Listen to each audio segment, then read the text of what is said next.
Okay, down to business. I've got my wild cherry pet. There. You put me off. Did I? Yeah, starting again. Start again. Okay, down to business. I've got my wild cherry diet Pepsi. I got my blackjack gum here. And I get that feeling, that familiar feeling that something rank is going down there. Yeah, I can smell it. I can almost taste it. The rankness in the air. It's everywhere. It's running through that old pipeline out there, trickling down that dumb concrete river and coming up through the drains of those lovely track homes we all live in. But it doesn't matter. It's nearly E3. Hey!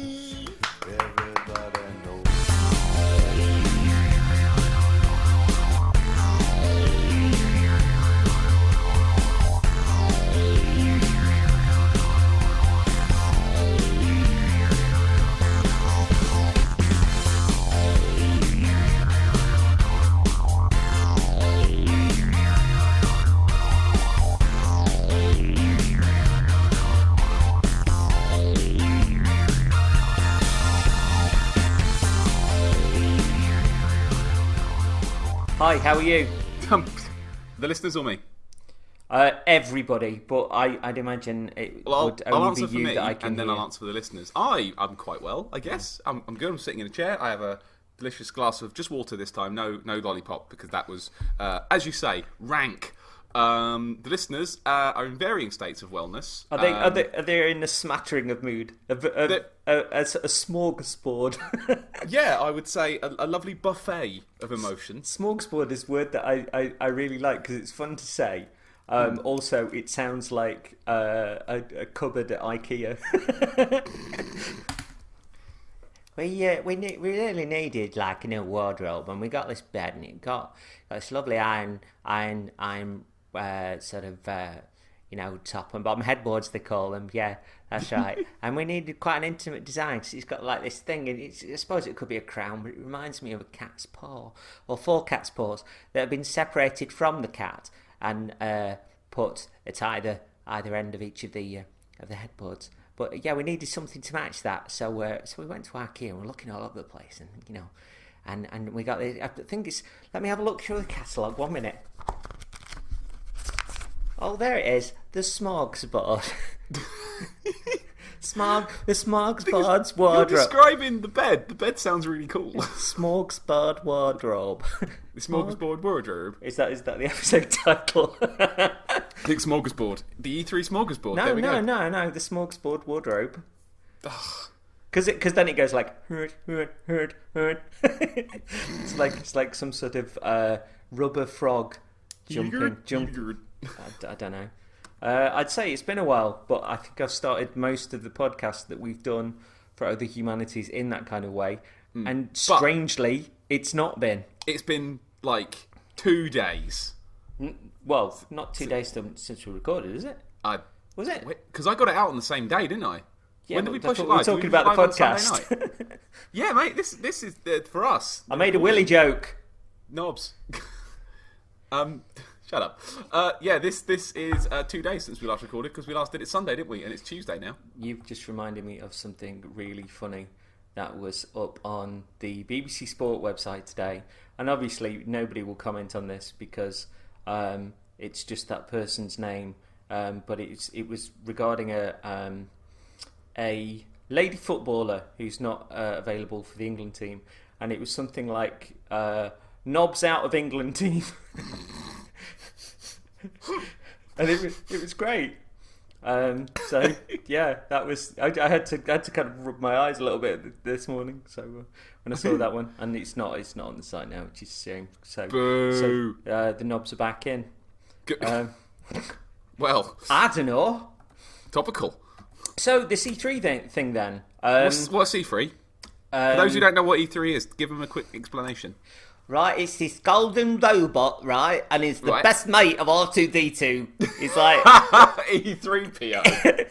Well, that's because he doesn't want to give away his address when this has got a little bit of Mick Jagger. doesn't want to give away his address when people are sending him, like parcels and stuff. So he's got like a post office box. E3PO. It's his name. I say so. Would you like to know about the latest games? Please don't send me mail. Yeah. Where did you get that red arm? Why was that film shit? Do you know why he got a red arm? I know that. Okay. It's so they could sell a comic explaining where he got his red arm. That sounds plausible. Whereas I thought it was because of Metal Gear. So they actually wrote down something that wasn't done in previous Star Wars films. Then it'd be like, hey, what if we got someone's arm cut off? Hey, what if we gave an established character a red arm? That's different, but also like blood, which sometimes comes out of a hand when it's cut off. I believe no one will catch me for my crimes. Well, it's funny, because there was actually a theory going around that the red arm was because Kojima visited the set, and Abrams likes Metal Gear. No. And I think when the Lego Star Wars Force Awakens was announced, 3PO with a red arm was one of the DLC packs, and it was called his Phantom Arm. Oh, okay. So there might be some truth in that. It might just be complete bullshit. But, like... That sounds like something that the internet would make up and spread, and then 6 months later there'd be an article on Vice saying, "Why I spread lies about Star Wars." God, you're right. Yeah. Thanks, man. Yeah. And for anybody with that who noticed that that opening dialogue that I had, you get extra points. Extra points if you can name the film that's from. But I don't have Wild Cherry Diet Pepsi because A, they don't sell it over here, and B, I have a lovely cup of Guatemala which I haven't had for ages. It's spicy, dirty summer goodness. Seemed perfect for this show. Because E3 is spicy and dirty? Yeah, I hadn't really connected it to the running through that old pipeline out there, dumb concrete river and stuff, but because coffee is tasty and not so... Hold on, you told me ages ago that you had a coffee and you liked it, but we've never had this conversation. This is the wrong place to have that. But Yeah. Tell me. Well, like, it wasn't anything special. It was just like a coffee. How did this happen? Well, I was at work. Well, I think I was at work. Fuck, it's been ages now. I asked for a drink, and they brought me down a coffee. I'm like, really? Is this No. with milk and sugar? You know, just milk. Really? I don't take sugar. I'd have thought you were a sugar boy, especially No, especially to balance out kind of the dark stuff. Oh, it wasn't Nescafe, was it? It's probably just some pound bullshit. I only buy the cheap shit for work because I'm tight and I've got a bottom line to think about now. You see, I like in my first band, I remember going to the bass player's house, and he bought sort of 40p white label bargain brand coffee jars. Although when you put enough sugars in there, it just tasted like you'd liquidized and inhaled an entire box of sugar puffs. Maybe. I mean, but I don't take sugar because as I drill into the head of all my volunteers and my staff, because I'm sweet. Sorry, I'm sweet enough. Oh, fucking hell. And they You could cliche all... bastard. Your jokes are as good as your prep. Whee! Look, I've written fucking like 60 words. 60 words. When did you start those words? It's 8:31 now? Well, I started those words at 8:11, I think. Look, I was sat at the computer at dead on 8 and I had a pen. Yeah? That's good. I was waiting for you. I was sat here for 15 minutes going, "Where's CJ?" What, you mean when I was transferring from from my little netbook to my other stuff and getting it all set up and... Yeah. making his fancy bloody beverage when he could just pour himself a glass of water like a quick Fancy person. beverage! Anyway, shut your cake hole. What do you think's going to happen at E3? Well, beforehand... I hope that we You've get just stuff asked like- me a question and then bypassed it. I hope You they wiped announce my Injustice face 2. with your dirty flannel and decided that your words were cleaner. Yes. I hope they announce Injustice 2 and Watch Dogs 2. I'd like that to happen. I don't know if they're going to happen, but I think that'd be interesting. Well, this is the thing. this is the thing. I can't See, what do I that did is I tried to joking. lead you in there, and you I cut me know. off by know. calling out my rudeness quite well. I know. If we had that Trying to do a bit, truncate silence thing, we could have just sounded like we were having like the fastest debate. We could have sounded like we were proper on it, like cutting in like crazy cars, or a podcast tearing away like toilet roll being pulled from one of those fancy holders, going. But the real joke here is like, I'm not going to edit. The real joke here Lol. is that noise is not toilet roll. It's a finely tuned engine, which is what we are. Stop. The engine is not in a car. Stop laughing. Is it on the base of one of my Skylanders superchargers? Strapped it to a dog. No. Right. So last year we had a few leaks before the show. In particular, Dark Souls 3 leaked, didn't it? With some of those pictures on. Is it the No or the Look or some other website that nobody visits? Yeah. Whatever they were awful humans. So this time there's been loads. Some of that's like people getting their stuff out early, and some of it's been what seemed like legit leaks, isn't it? Well, there's always stuff where you go, yeah, I can see why that's been mentioned, because that's going to get drowned in the regular stuff. But there's been some, I'd say, decent sized stuff that's kicking out, and obviously all of these will have their own fan base. Like I watched a podcast that went up this morning, like a video podcast, the new Frame Trap from Easy Allies, and they asked a question of their hosts, which I then stole for this show. Nice. But one of it was something like, what would be your most implausible dream for E3, and what is there anything that you think would happen? And one of the guys went, I don't know if this is true or not. There's been rumblings for a while, but I'd love to see a Final Fantasy 12 remaster. Michael Damian said that, and Michael Huber leapt out of his chair. He was like, "Oh my god!"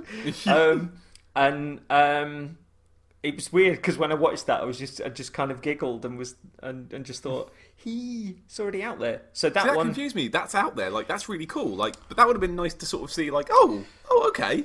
But I mean, let's analyze this a little bit. Do you think that Square will be frying the fish of 15, really, and focusing on that, and maybe didn't want to distract from that? With I don't know. I mean, they've got 3 meals on the go, haven't they, at the moment? If you include this new one, you've got 12 remaster, you've got 15 coming, and you've got 7 remake, which, well, let's be fair, they're all an interesting buffet of things to pick from, aren't they? Yeah, but there's more than that, because today they announced the release date for World of Final Fantasy. Oh God, yeah, that one as well. Which was another one that made me smile, because I've been looking forward to that for ages. And it does look really, really great. Yeah, but like a lot of these games, they're gonna get 5 minutes of stage time. 5-10 minutes of stage time. I mean, Watch Dogs 2 is the one that's pissing me off. It's like, hey, we're announcing Watch Dogs 2, get hype. Nobody gave a shit about the first Watch Dogs. It was all hyped up, and it came out, and it was decidedly average. And don't try telling us that fucking baseball hat is iconic. It's not. It's the scarf. Oh, piss off with your iconic baseball cap. It does make me laugh when you get games like that have done nothing, that are releasing as a brand new IP. With, I'd say, no particular lineage. I mean, it was, as far as I'm aware, more of a real-world guns Assassin's Creed. But with hacking. But there wasn't really that much of that, really, was just there? Press button and do stuff, innit? But when they include statues, and it's not as if, well, I don't know if there are enough people who love UB that just want everything that they put out. But when you look and you see something like Bloodborne, and you go, where's the statue edition of that? People would have bought the statue edition because it's and because it's a twist on the Souls stuff. But that was something else they did. Didn't they have about 8 different versions of stuff, and you could only get certain DLC and certain packs, and they had to make a fucking spreadsheet. Yeah, that was it. And if you have to make a spreadsheet, you've fucked it. You've proper fucked it. So the other one that we had yesterday, which I would have thought could have, because I've been a little bit nervous with regards to the Xbox conference here, but Agents of Mayhem, I'd have thought could perhaps have snuck onto a Microsoft conference. Yeah, I felt like the sort of game that would turn up on one of those. And rumours are that it is just a shell of again, isn't it? But... No, but it is the new Saints Row game. That it's under kind of a shell of a name before and that might be the twist in the game, that it is like a Saints Row. But there's a fan base there. I've never really played much of it or clicked with it, but I know there are people that really love it, and it does seem like a a natural progression from where things left off. You know, with the Sanctuary 4, was it? Yeah. With the bonkers hell science fiction. I'm one of those people that am well into that. So, yeah, more of that, please. It's like GTA if you drew it with a crayon. And yeah. So Injustice 2 wasn't really too much of a surprise, but... Oh, Ed Boon is pissed. Is he? You seen Ed Boon on Twitter? Oh, No, Ed Boon's pissed. No. He's like, he drew a list of like invitations to his birthday party, and it had like President Obama and Taylor Swift. Oh, I did. I and saw then that. I didn't realise GameStop it crossed exists. out at the bottom. And then he's put another thing up saying, "How do you untrend something?" Because Injustice 2 is turning up on the side of things, and it's just like, I think he's pissed. Do you think he's genuinely pissed, or if that's just part of the marketing? No, I think he's pissed. Because The fact he's personally got involved and it's not from like the official Mortal Kombat Twitter or anything, it's like him going, fuck's sake. Because there are rumours that Rocksteady are working on a Justice League game. So maybe this is them or somebody separating these out. So, you know, it's not like, hey, look, Injustice 2 Justice League game. Maybe. Maybe, but I don't know. It just that could have been an interesting reveal on its own. I liked Injustice. I thought it was quite a lot of fun. Well, I mean, It's goofy doofy.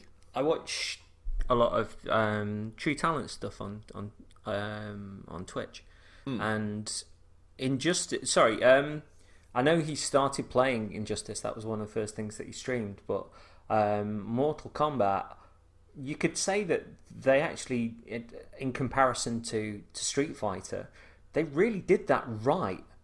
The game came out and it was a complete game, and with the season pass, they had characters that were introduced like on a regular basis, and they brought in things like Alien and Leatherface and stuff like that. They brought in like a steady stream of characters, and then they added even more later on, and that fan base really built around the fact that there was a proper complete game there.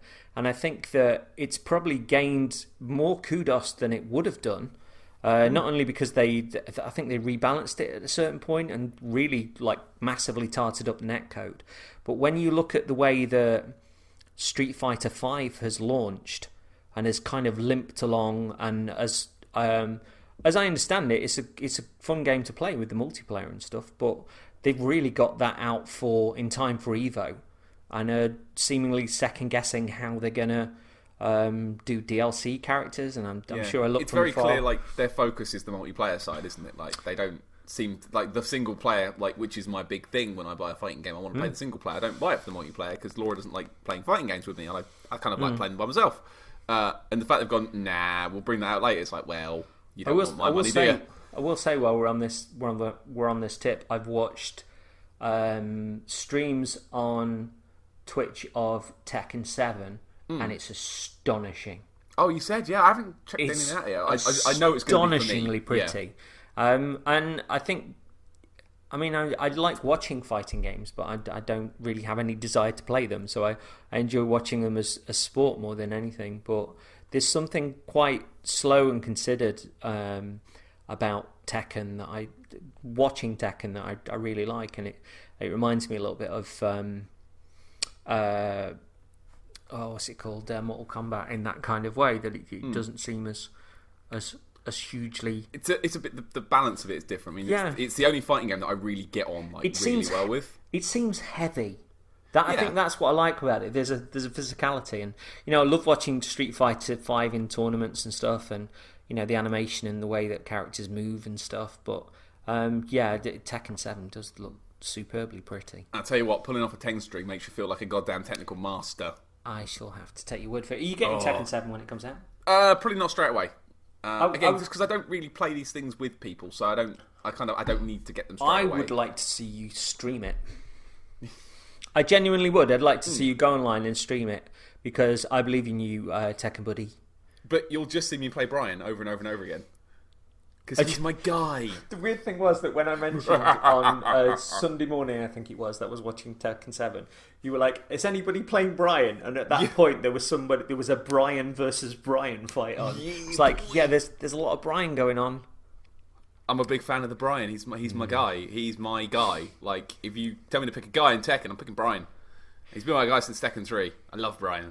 So we had a few days ago. We had Skylanders Imaginators was released to the press, which again isn't really that much of a surprise because that one may have slipped under the radar a little bit to E3. Looks nice, but it's Toys for Bobs that are doing this one, as opposed to Vicarious Visions, who did Swap Force and Superchargers. So, and it seems to be there seem to be less figures this year, but as far as I can tell, it was something like there are these Sentinel figures that you can buy, but you can essentially assemble your own character in the game or is it on out the of computer. bits or? Yeah, you can assemble it that way, which I think is really kind of neat. Because this, I mean, with so would you have like a box of legs and a box of heads? essentially on your system, yeah, there are still like these Sentinels that you can buy, which I presume give extra abilities to your powers and stuff. But to your character. But yeah, you can assemble them any way you want. Because Swap Force was, you got all the tops and the bottoms of the characters, and you could swap those about, and each you've got, you might like to have the top half of a boxing vampire ghost, but massive technological spider legs, which is rational. I mean, that's a good pick. Yeah, and you could do all that sort of stuff with the swappables in Swap Force, or they were just the normal ones anyway. In Superchargers, which I've had since Christmas, but I only started playing it last week. You can. The Superchargers figures themselves, you can put a vehicle with a figure and it will supercharge them, like give them like a extra points when you shoot with them and that kind of stuff. But you can put regular figures with them on the portal, and it just means that they do a little less damage, which is kind of cool. That's cool. So the 25 or so Swap Force characters that I've got, really, as long as you've got a land vehicle, an air vehicle, and a water vehicle, you're fine. You really are fine. So I think they may be going for the fact that it might be nice if people owned the set and just maybe there were, I don't know, like 8, 9, 10 of these Sentinels or whatever. And even some of those were optional, but it might be quite nice to stick around because with Infinity having gone now, and I presume those characters will head over to Lego Dimensions in about a year or so. Oh shit! Yeah, of course. Well, this was one of the things when I was looking back at the Sony conference last night. There was a big presentation for Disney Infinity. There wasn't there? Yeah. 3.0, because they presented it with Star Wars sets. And talking about Boba Fett, weren't there? Especially Boba Fett figure you can get anywhere else. Oh god, of course. Because when I was watching the Easy Ally stuff, because Brandon Jones is a really big Disney fan anyway, but really into Disney Infinity, he was like, well, I'm really surprised that they're taking this decision now. You didn't really have to do a 4.0 this year. Couldn't you have taken like a year or 2 years out and you've got, this was your basis, and just released sort of toy sets, like the play sets and the figures and Maybe stuff? Maybe it just wasn't making money. Because there's so many of these like toy games out now. It must be a bit of a crowded market these days. Well, I mean, you're looking at Activision have got Skylanders as one of their biggest ever revenue streams, haven't they? I mean, I don't know now. Lego Dimensions and Infinity was there. Since they've come out, as to whether it's taken a bit of a dive.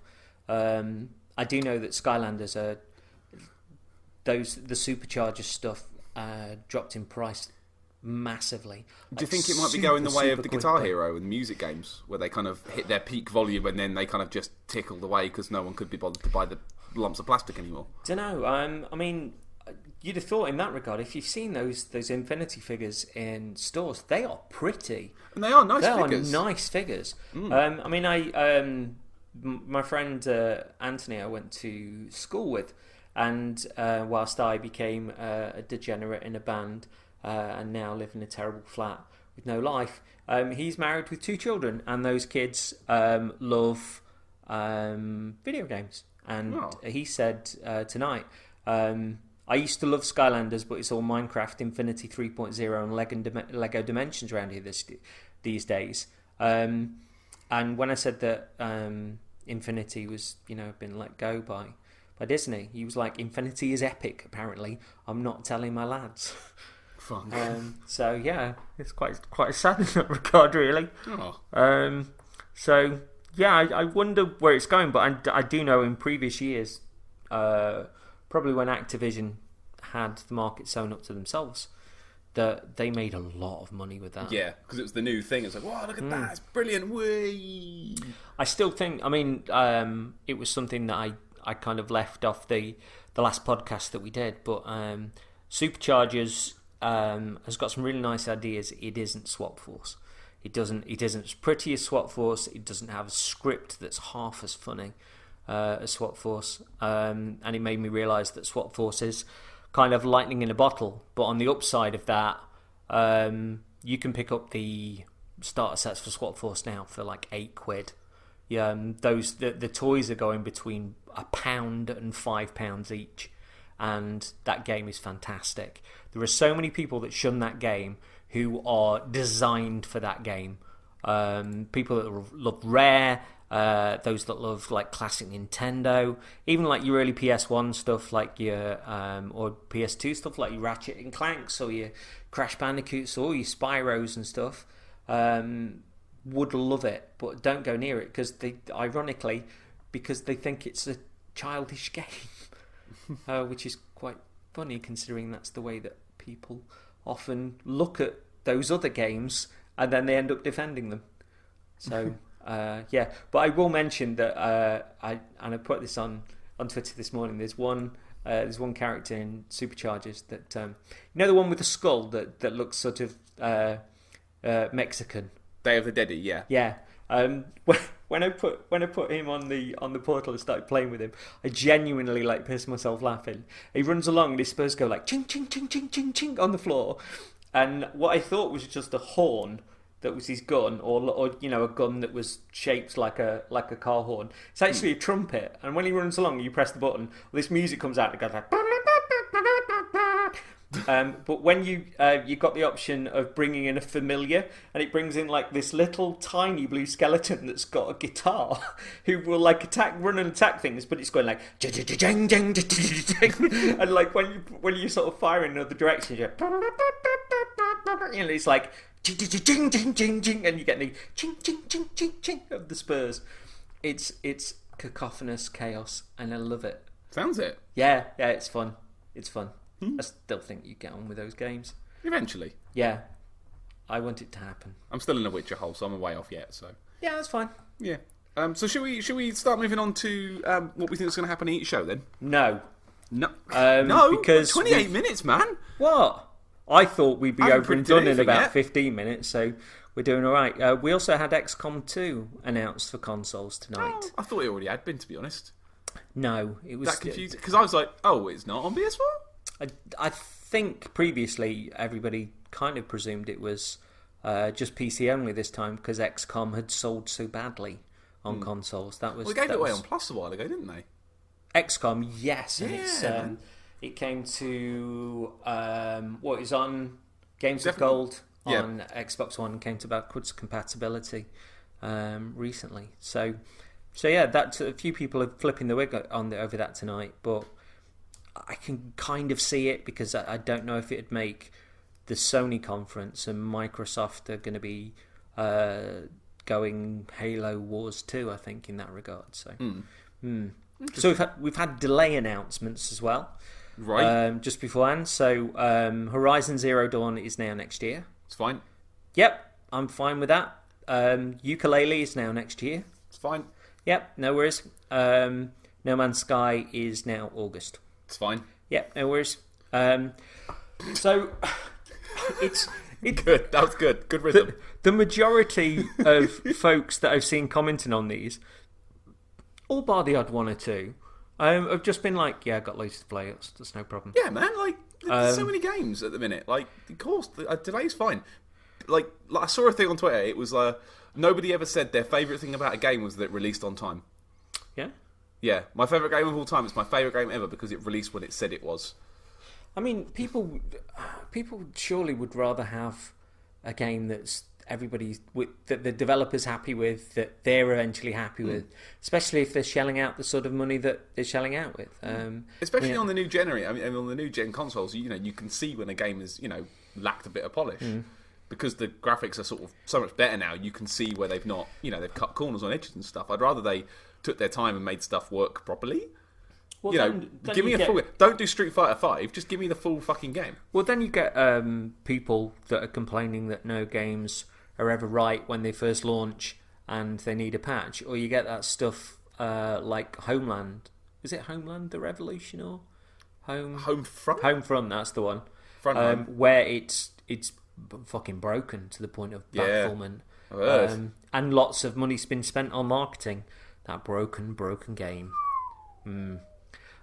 So, and in particular, I mean, Ukulele has been delayed 3 months, and that game looks a joy, an absolute joy. The new footage that was on PlayStation Access a couple of days ago, stonkingly beautiful.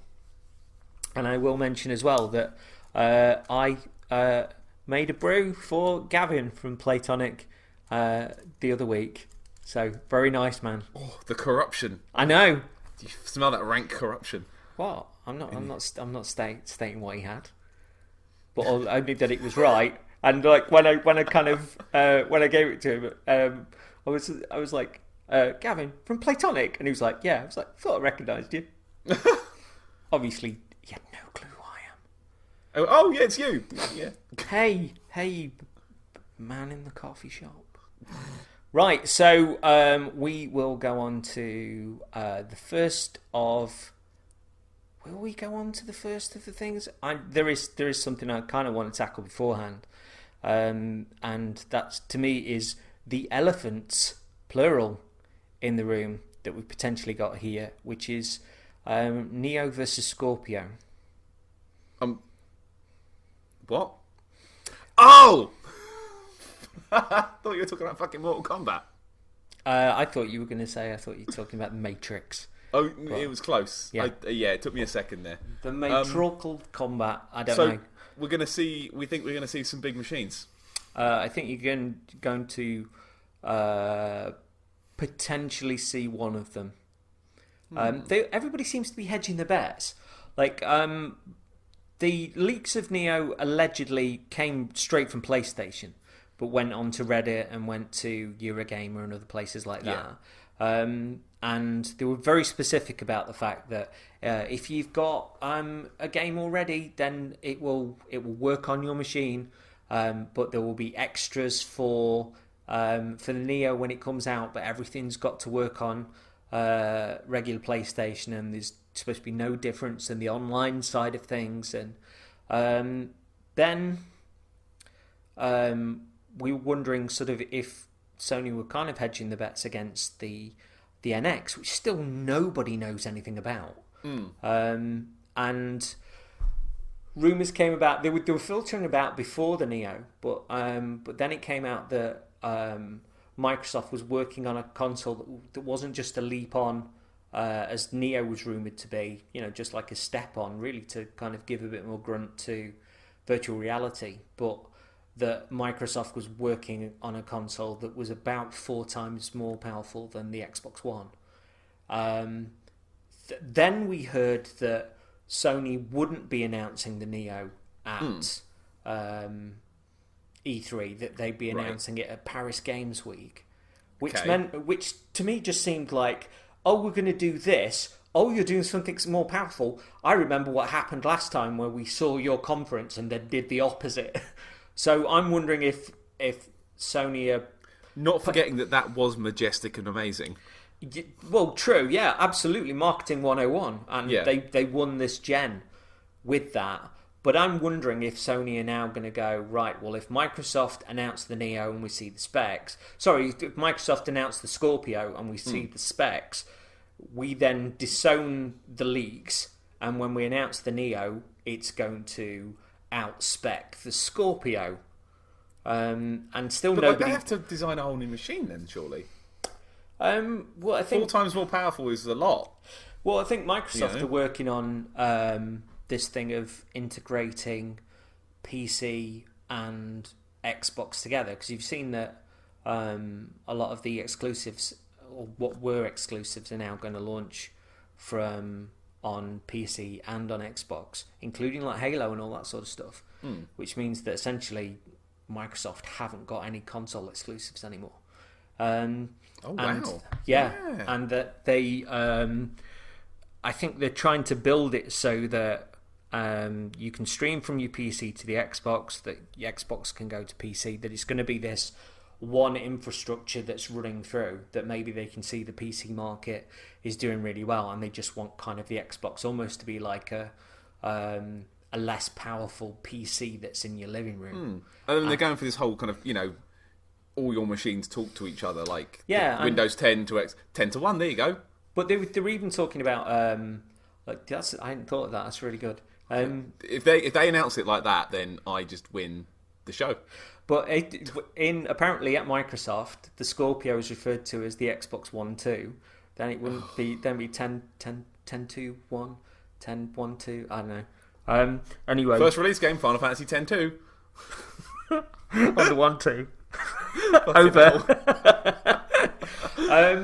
But yeah, it's going to be really interesting because I can kind of see why Microsoft are taking this tack. It seems smart in many ways, but I'm wondering if they're kind of trying to, blur down the brand of Xbox One. Because don't forget as well, the next Xbox UI is going to be close to Windows 10 as well. Yeah. I mean, the way I see it, I see us seeing hardware this year, but I don't know. I don't think I see consoles this year. I think there's going to be the Xbox One Slim. That's bigger 100% chance, that going to be maybe. But I think there's more chance of we're seeing VRs and headsets this year. I think that's what's going to be the big thing this year. Put this box on your head. I just wonder about. Well, we'll get into that in a little while. Oh yeah, we'll catch that up. But like that's what if they're going to see any hardware, I would put the headsets, the Morpheus and the HoloLens over a new piece of hardware. I mean, a slim version, sure, but like I don't think Scorpio. It's not going to be HoloLens though, is it? Because Microsoft had done a deal with Oculus. Oh shit! Of course they have. Yeah. So, but this degree of kind of willy waving with tech specs, I find really bizarre. And I am very much a console gamer. I like having a console in my living room that I can put a disc in. I don't have to tit about with frame rates or graphic stuff or dialing things down from DirectX 11 to DirectX 9. So you could get. I mean, if you got your Digital Foundry card in, you could go from 55 frames a second, right? You could soar up to 60. I literally get with the anti-joy buzzer flowing freely. But this sort of stuff, I mean, it looks like there's going to be more iterative console generations from here, and I think Microsoft was saying about, with regards to backwards compatibility, that going forward that it's the same ecosystem, so that games are going to be playable on every step thereafter. And even I'm sure Sony have said that the PlayStation 4 will be their last console. I mean, you never want to divide your user base, do you? Like, they've, especially the PS4 at the minute, they've built such a big user base. Why would you want to split it in half? Like, of course they have to work with both machines. The worry I have is that, and I'm going through a little bit of this myself now, is that whether people are just going to look at these sort of, that every couple of years they're going to have to get a new console, or the pressure's going to be there to get a new console. And you could say that, of what Sony have said about the Neo, that you'll still be able to play the games on regular PS4, but on the one hand, how do you market that? It's been mentioned in other places that you're hardly going to see on E3 like two videos going side by side, going, this is how it looks on the PlayStation 4, and this is how it looks on the Neo, because it's just going to make the PS4 look shit. Or the amusing bit, or they'll look the same. Apparently if you're making a game, you've got to have increases for the Neo. There's got to be Neo options in there, and older stuff's got to be patched in. For older games to run. If, for example, I mean, I saw it mentioned on, I think it was Easy Allies. Somebody mentioned in the comments. No, it wasn't. It wasn't Easy Allies. I think it was Kind of Funny, a show that I watched in on that. And somebody was saying like, I bought a PlayStation 4 2 weeks ago. And it's like, where does this leave me? I didn't know about this sort of stuff. And the whole thing is like, you don't have to buy the new machine. They all work there, but it's out. Well, do you want one? Look at it. It's better. You imagine, say, Dark Souls 3. Okay. It looks very nice on PlayStation 4. But if that was even swizzier looking and running at like 60 frames and didn't really have any slowdown and anti-aliasing. Well, if you saw those side by side, you want them. I mean, I've seen the game running on PC and it's swish as fuck. And while that doesn't stop my enjoyment of playing it on PS4 or playing it on One, it's still going to be there. It's still going to be itching at the back of your mind.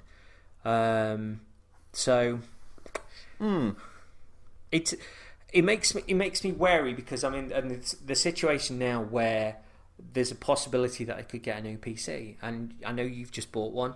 And I've been looking at the site that you recommended to me, and I'm looking at all these iterations and sort of contrasting them potentially against my budget, and I'm just baffled. Like, oh look, that one's got a GTX 960 card. Look, this more expensive one has a GTX 970 card. Ooh. This one has 8 gigabytes of DDR4 memory, but that one has 16 gigabytes of DDR3. What's better? I don't know. Yeah, the memory stuff's probably the only thing that I understood.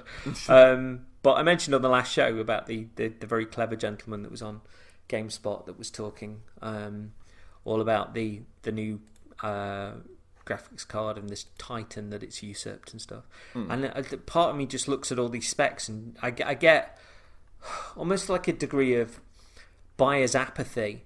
And I'm worried about buyer's remorse on the other side of it anyway, that I might spend a lot of money on a PC. But I look at it and just kind of go, I don't want to make this decision. But then I'm looking at the consoles situation and just thinking, well, am I just better off getting a PC, spending less on games? Well, your games will still work. That's the important thing. Well, no, see, there you go. There's your market. Your games will still work on your PS4 and your Xbox One. They just won't be quite as good. Well, but to get a PC that's I think above and beyond the PS4 and the Xbox One, I think you've got to spend a bit more scratch. But I'm not. That's not really my point. My point is that the game's going to be cheaper on PC anyway. True. And maybe further down the line, I just take a couple of bits out of the PC and put something else in, and all of the games that I bought still work seamlessly and probably better than ever. And maybe it's just worth focusing on that. I've asked questions of myself like, well, I've heard something called big picture mode. Would I be able to send a signal to my telly and to a monitor? And there's lots of questions that I need to ask, but I find myself as a console player like really in flux. I think any console decisions should at least wait a week. Right now, I think it's very unwise to spend money on anything right now. I think see what they're going to talk about. They might not even mention it. Like, there's a chance they're not even going to mention them because maybe they're not ready yet. But when has that ever stopped them? I think if anything, the Neo's announcement has been hijacked a little by Microsoft potentially having a way more powerful machine. How much more powerful? Way more powerful. Cool. There was even a gesture there, which it felt like you were approaching me. And she said, "Like, way." Yeah. Thanks, man. Cool. Good Foley. So yeah, I think that's worth putting out there because that to me is a little bit of a spectre of curiosity. Curious spectre. Well, are you about to die? How are you dying there? Yeah. Are you about to die? All right, mate. Oh, you're dying in this way. It's Mick Jagger in it. Right. Still got a few more years left in me yet. I know, it's only rock and roll, but I like it. Yes, I do.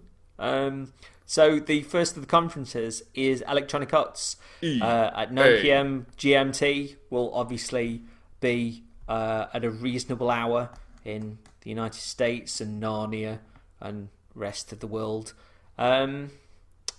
This is the interesting one that I thought was rather cool.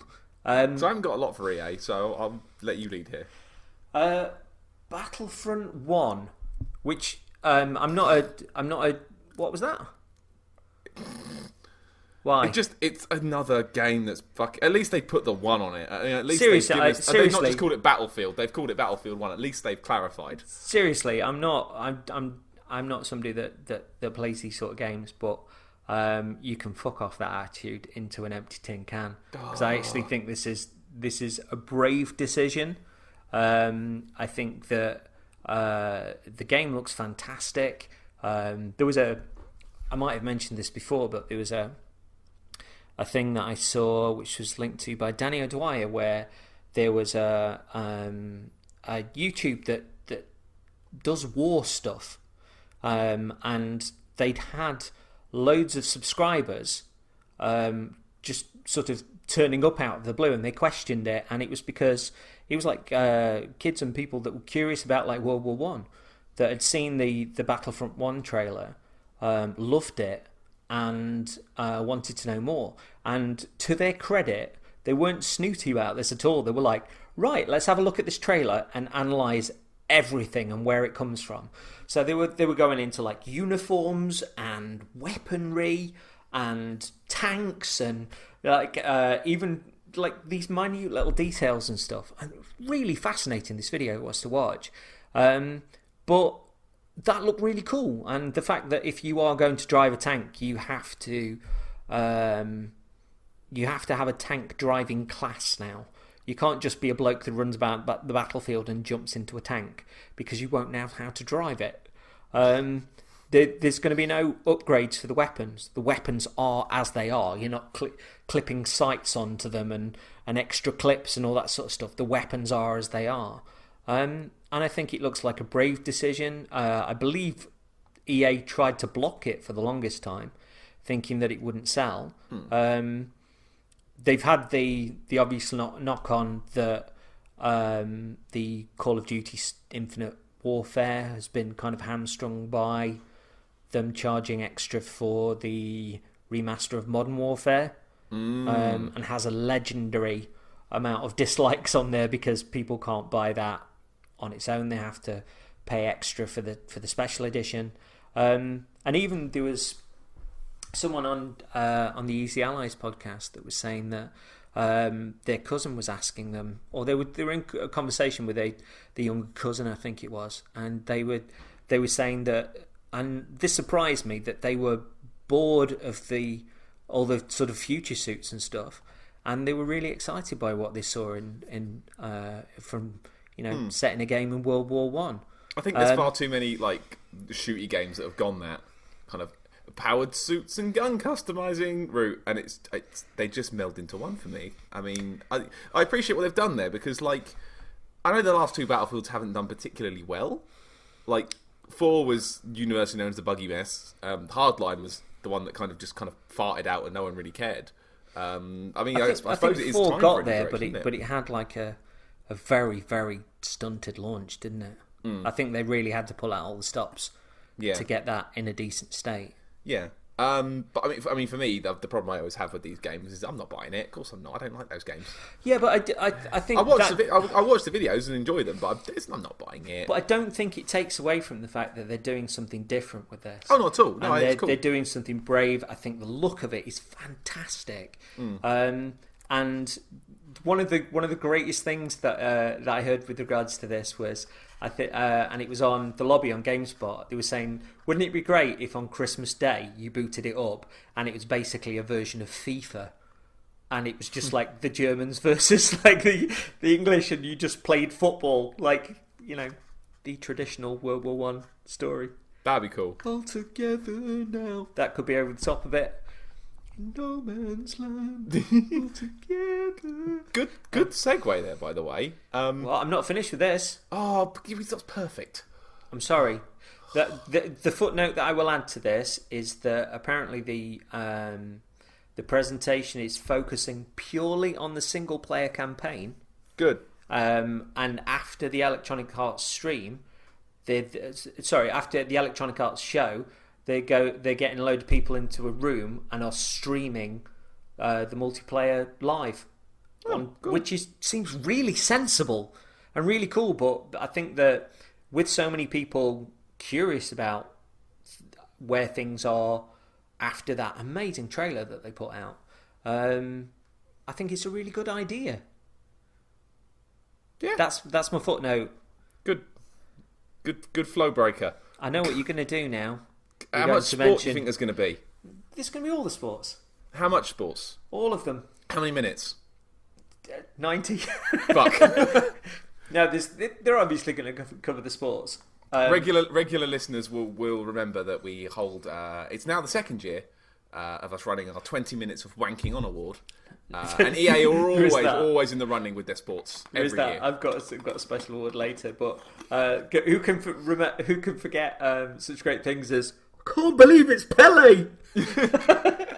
When nobody could actually hear a word that he was saying. Just a lovely 5-minute chat with Pele in the middle of a show. All the things on Twitter at the time were just those penile dysfunction adverts he used to do. Was Hoop God the same one?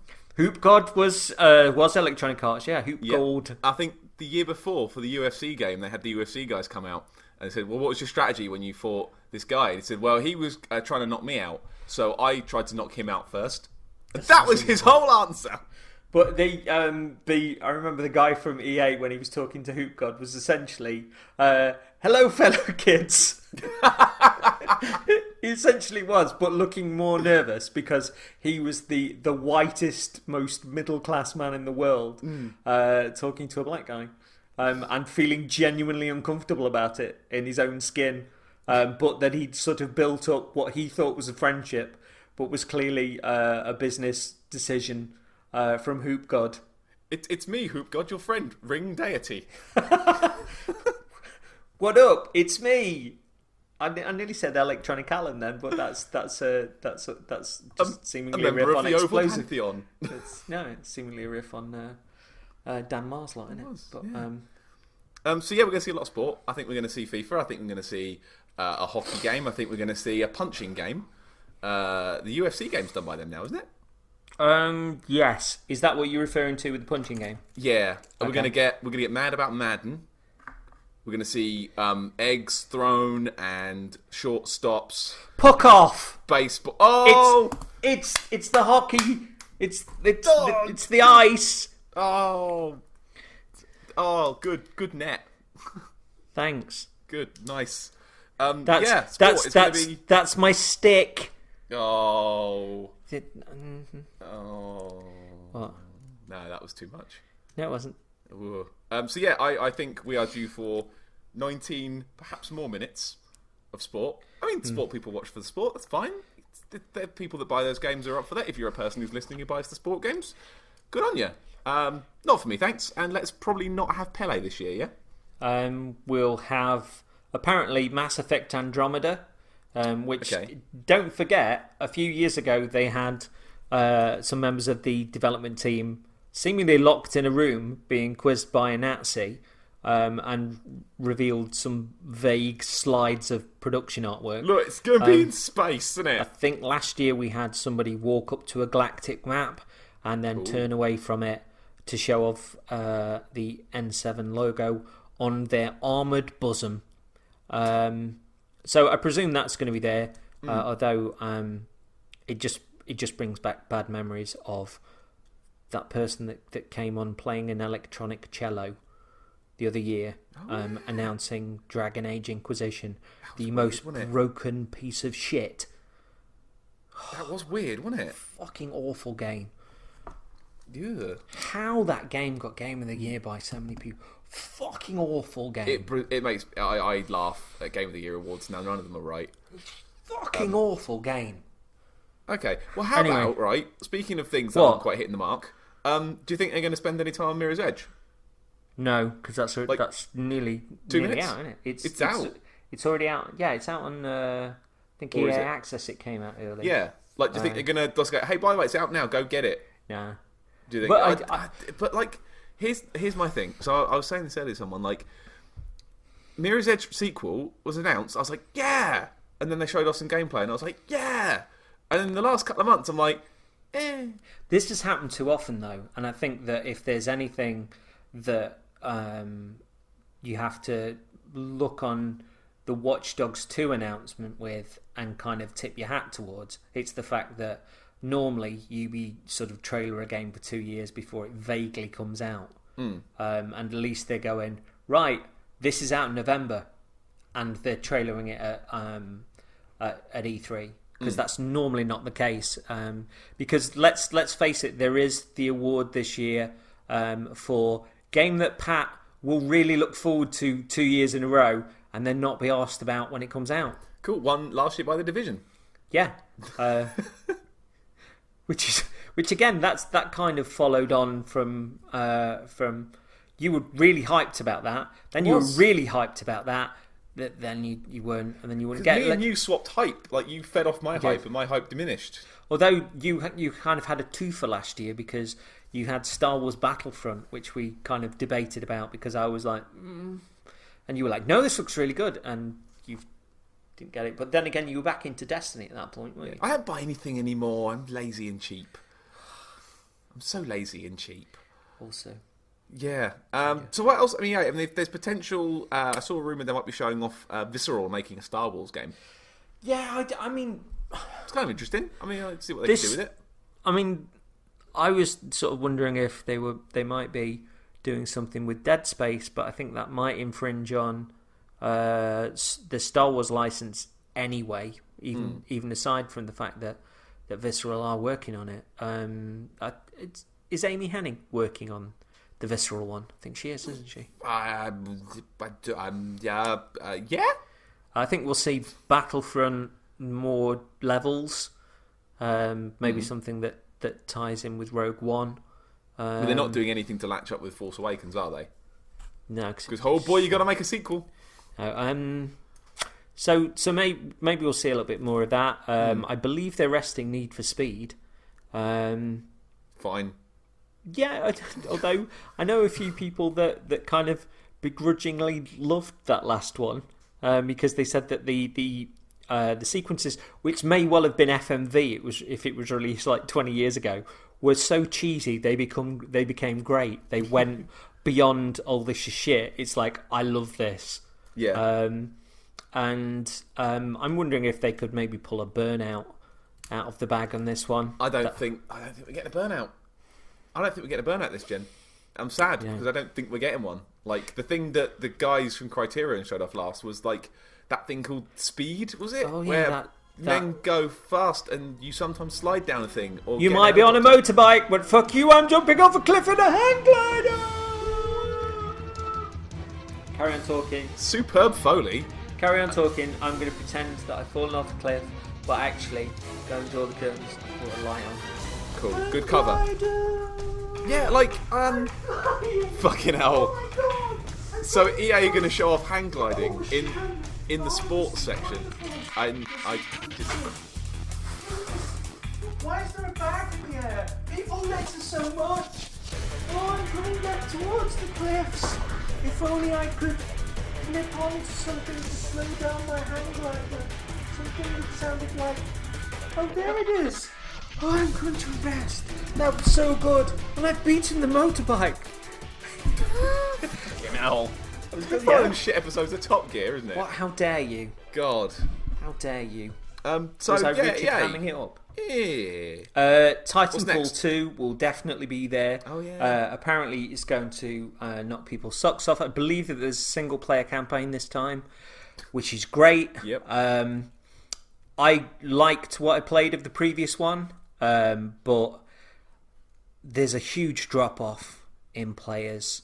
Oh, like a month and it just vanished, didn't it? This is what I wonder though about Overwatch. That everybody's playing it, but is there really like that much there to keep people coming back time and time and time again? Yes. It's like Team Fortress. It's that. I think it's going to do a Team Fortress.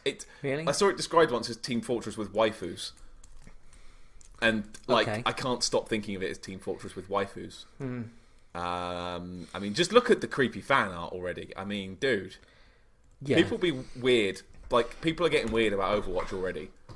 But Titanfall seemed to have this really big lore in the background of people, companies going across to the... Almost like a... what was that James Cameron movie? The one with the blue people? Terminator 2? No. Avatar, yeah. Almost like these companies that are coming to a planet and sort of warring with one another and trying to take over and stuff. But they seem to have like all of this in the startup sequence to a game that was essentially running around and then get a disappearing in a robot ship. and then shoot with the robot. Yeah. Yeah. Potential there, but the focus on the single player campaign, I think, is a big deal. And if there's anything that's been learned from Destiny, it's player retention. For the most part. Yeah. So Give us something to keep doing. Yeah, so I think I can't really think of anything else that Electronic Arts are going to give us unless they're going to wheel out like another Unravel or something. Maybe like a silly little, like an indie game of some sort. They're going to show off. Yeah, I don't think they're going to talk about Unravel because I don't think it went down too well. I think it did all right. I think it was pretty, but I think it wasn't good from what I hear. No, I think it was all right. Plus, I think it's more than made its money back. So no, yeah. I think there's a look towards the Ubisoft sort of model of putting out like these smaller games, I guess. And as long as they make their money back, there'll be more of them. So you've got like your Child of Lights and things, and that fucking awful Grow Home game. Which only you and I seem to dislike. Yep. Yeah. So anyway, after that we've got a 3 a.m. our time, which I will be watching. Is this Bethesda? Yes. Hang on. Bethesda. Where does that come from? Nowhere. I just felt like doing it. Is that your inner Doom guy who doesn't speak? Bethesda. Although in that's what the Doom new guy's more Doom, like, the guy from the home base that's communicating with him is the voice of Optimus Prime, isn't it? Is it? Yeah. Oh, cool. It's really good as well. Cool. There's lots of stuff like telling him that he shouldn't be doing certain things, and him throwing monitors in the corner and like smashing into them anyway and stuff. And I've watched a few videos of like the early kind of hours of Doom, and it does look like a massive laugh of just this pissed off space marine. Just every time he's done with a monitor, just throws it. well, did you see the Like, read my email, smash. that Jim Sterling Doom guy video? Not seen it yet. No. It's really good, but that sort of leans into the fact that there's so much character from this guy that just doesn't say a word. And that the game just gets on with it, and there is lore going on in the background and stuff. But the Doom main guy doesn't care. The main guy is just so charismatic, and the thing that I love is the bit where you find like the Doom plushie, and he sort of does the kind of fist bump, and then like the wiggle of the fingers coming away from it. That makes I just did it. I just did it in real life as we were talking about it. Although, as a little link to that, it's and not a Bethesda game. I saw some stuff today about Shadow Warrior 2. Shadow Warrior was kind of a first-person slash 'em up, I think, and the second one looks more like a Doom shooter, but you can play 4-player co-op. Interesting. That's pretty cool, Yeah. and it looks a laugh. But yeah. Speaking of Doom, I think we're going to see Doom DLC. I think we're going to see Fallout 4 DLC. From Beth. Yeah, I think. As the rumours point towards that, there's going to be Wolfenstein 2. There's going to be Dishy 2? Huh? What? Dishonored. Yeah, Dishonored 2 will be there. I forgot about that. Yeah. Which is interesting because Cara Ellison has written it, and she was a journo, and now she's writing a game, and that'll be interesting to see. Proper corrupt that is. Oh. No, I think it'll be interesting to see the story choices between like the two characters as well. So yeah, curious about that. But curious, but I didn't play the first one. Never super sold on the first one, but I think most of that was kind of down to internet stuff where it was like, oh, you shouldn't be playing it like this, otherwise you'll get a bad ending. You should do it like this. Like, and when I was like, oh, okay, I'll restart the game then. I'm not really enjoying this now. Oh, I fucked up one thing. Yeah, ruined it. so I got seen once at the end of the game. Oh, start again. So couldn't I maybe have gotten to the end and found that out and wanted to play it a different way on my own? No, after that's spoiled. No. So Wolfenstein 2 is allegedly going to be there, which is fair enough. Cool. There's rumours of really from people that are speculating that we've had Doom. Are we going to now have Quake? Evil Within 2 is rumoured to be there. And there's apparently Skyrim remaster with all DLC and mod support, which seems wise. A world post Witcher 3, I do not care anymore. Yeah, but I get they're going to sell millions of those. That's going to do a lot of money, but again, like the Battlefield thing, aside from personal preference, there are people that fucking love that game. Yeah. And there are people that it's still one of the highest ever ratings on Steam. Mod support is still a big thing. I've seen a number of folks that have really enjoyed the Xbox One mods for Fallout, which are coming to PS4, I think, end of June. Lots of breast mods. One of the ones that I saw, which was admittedly a video, there was stuff like having a Nuka-Cola Pip-Boy was really neat. Like, rather than it being that kind of rusty brown, it's just painted red and white and had Nuka-Cola logos over it. Although it does disable achievements if you put the mods on. Oh, well, that's kind of fair then, isn't it? So you can't break it. I think so. Well, I'd like to see Bethesda do? There are cheat mods there anyway, so okay. So that's probably why. But yeah, I just think it's a really neat idea, and I'm curious to see what happens. Yeah. Do you know what I'd like to see from them that they're not going to do? I'd like to see a sequel to a game called Wet that was theirs that they published. I remember that. Yeah. Wet, yeah. The kind of grindhouse thing. Had a character called Ruby. She was a wall-running, sword-wielding, gun-shooting, badass chick lady who could do kind of flips and slow motion and stuff, and it had a really, really good kind of rockabilly soundtrack as well. I actually really liked it. Winner of quickest game to reach £5 award. Yep. Which it pretty much was. Thank you, love film. So yeah, Evil Within 2. I didn't know that the first one had done really well enough for that, but don't know, surprised. Yeah, I don't know. It didn't. I don't think it buzzed as hard as it was supposed to. Like, it was billed as like, hey, look, it's a bit like the next Resi for new gen. Like, you can have a new Resi. But, I know Guy Woodward on Twitter completed it with in every single difficulty, and then at the end it gave him like a brass knuckle, so he could just one punch people and they exploded. Right, which is, and as I understand it, it's a very difficult game anyway. But it's a very Resi thing to do. Give you a stupid weapon for beating the game on the hardest mode. Easy Allies mentioned that within Dream announcements, wouldn't it be cool if Resident Evil 7 was being done by Mikami and Tango Gameworks, and that the new strain of the T-virus involved prehistoric DNA, and essentially they could cross Dino Crisis into Resident Evil and have more dinosaur-like zombies, also zombie dinosaurs.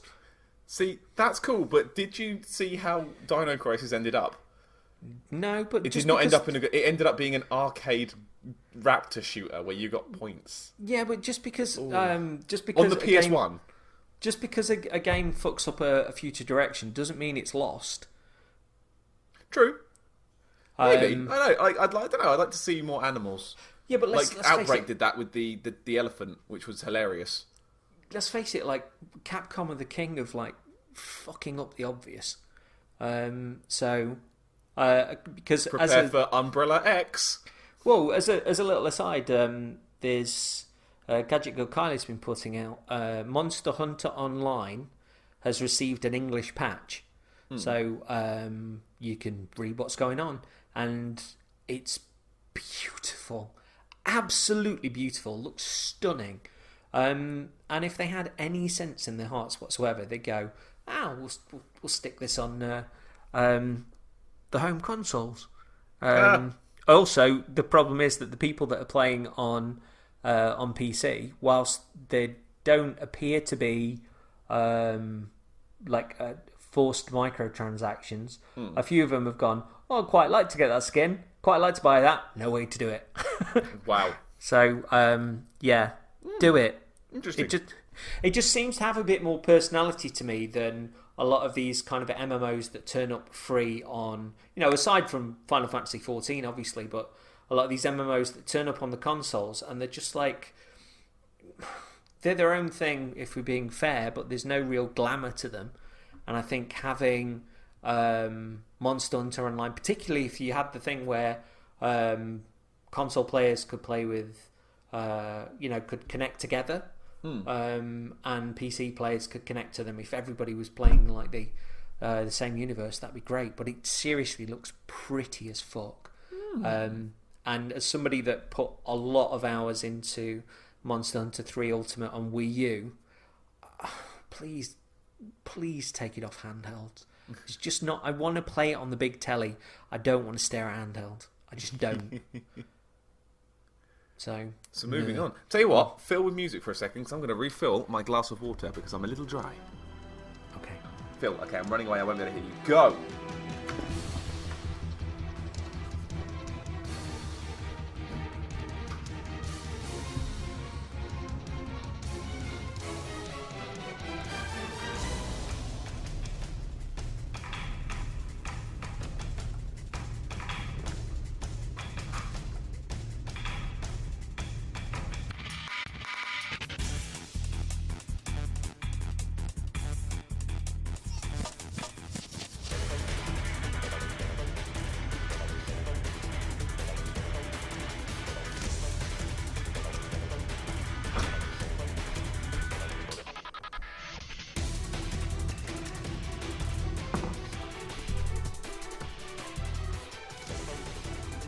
Hello. I did nothing. Oh. I sat here in silence. Wait. Hang on. Are you making me edit? Yeah. F you. Yeah, no more. I could have gone hang gliding again. You could have. Nice. Oh. I could have done. Duh. Think about it. It's getting late. Rubbish. You're rubbish. Microsoft? Yeah, Microsoft, man. Right. I've done some notes on everything, but I don't feel like I need to know what's going on this year because I'm kind of half paying attention. I think we're going to see Scalebound turn up again. You've really thought about this, haven't you?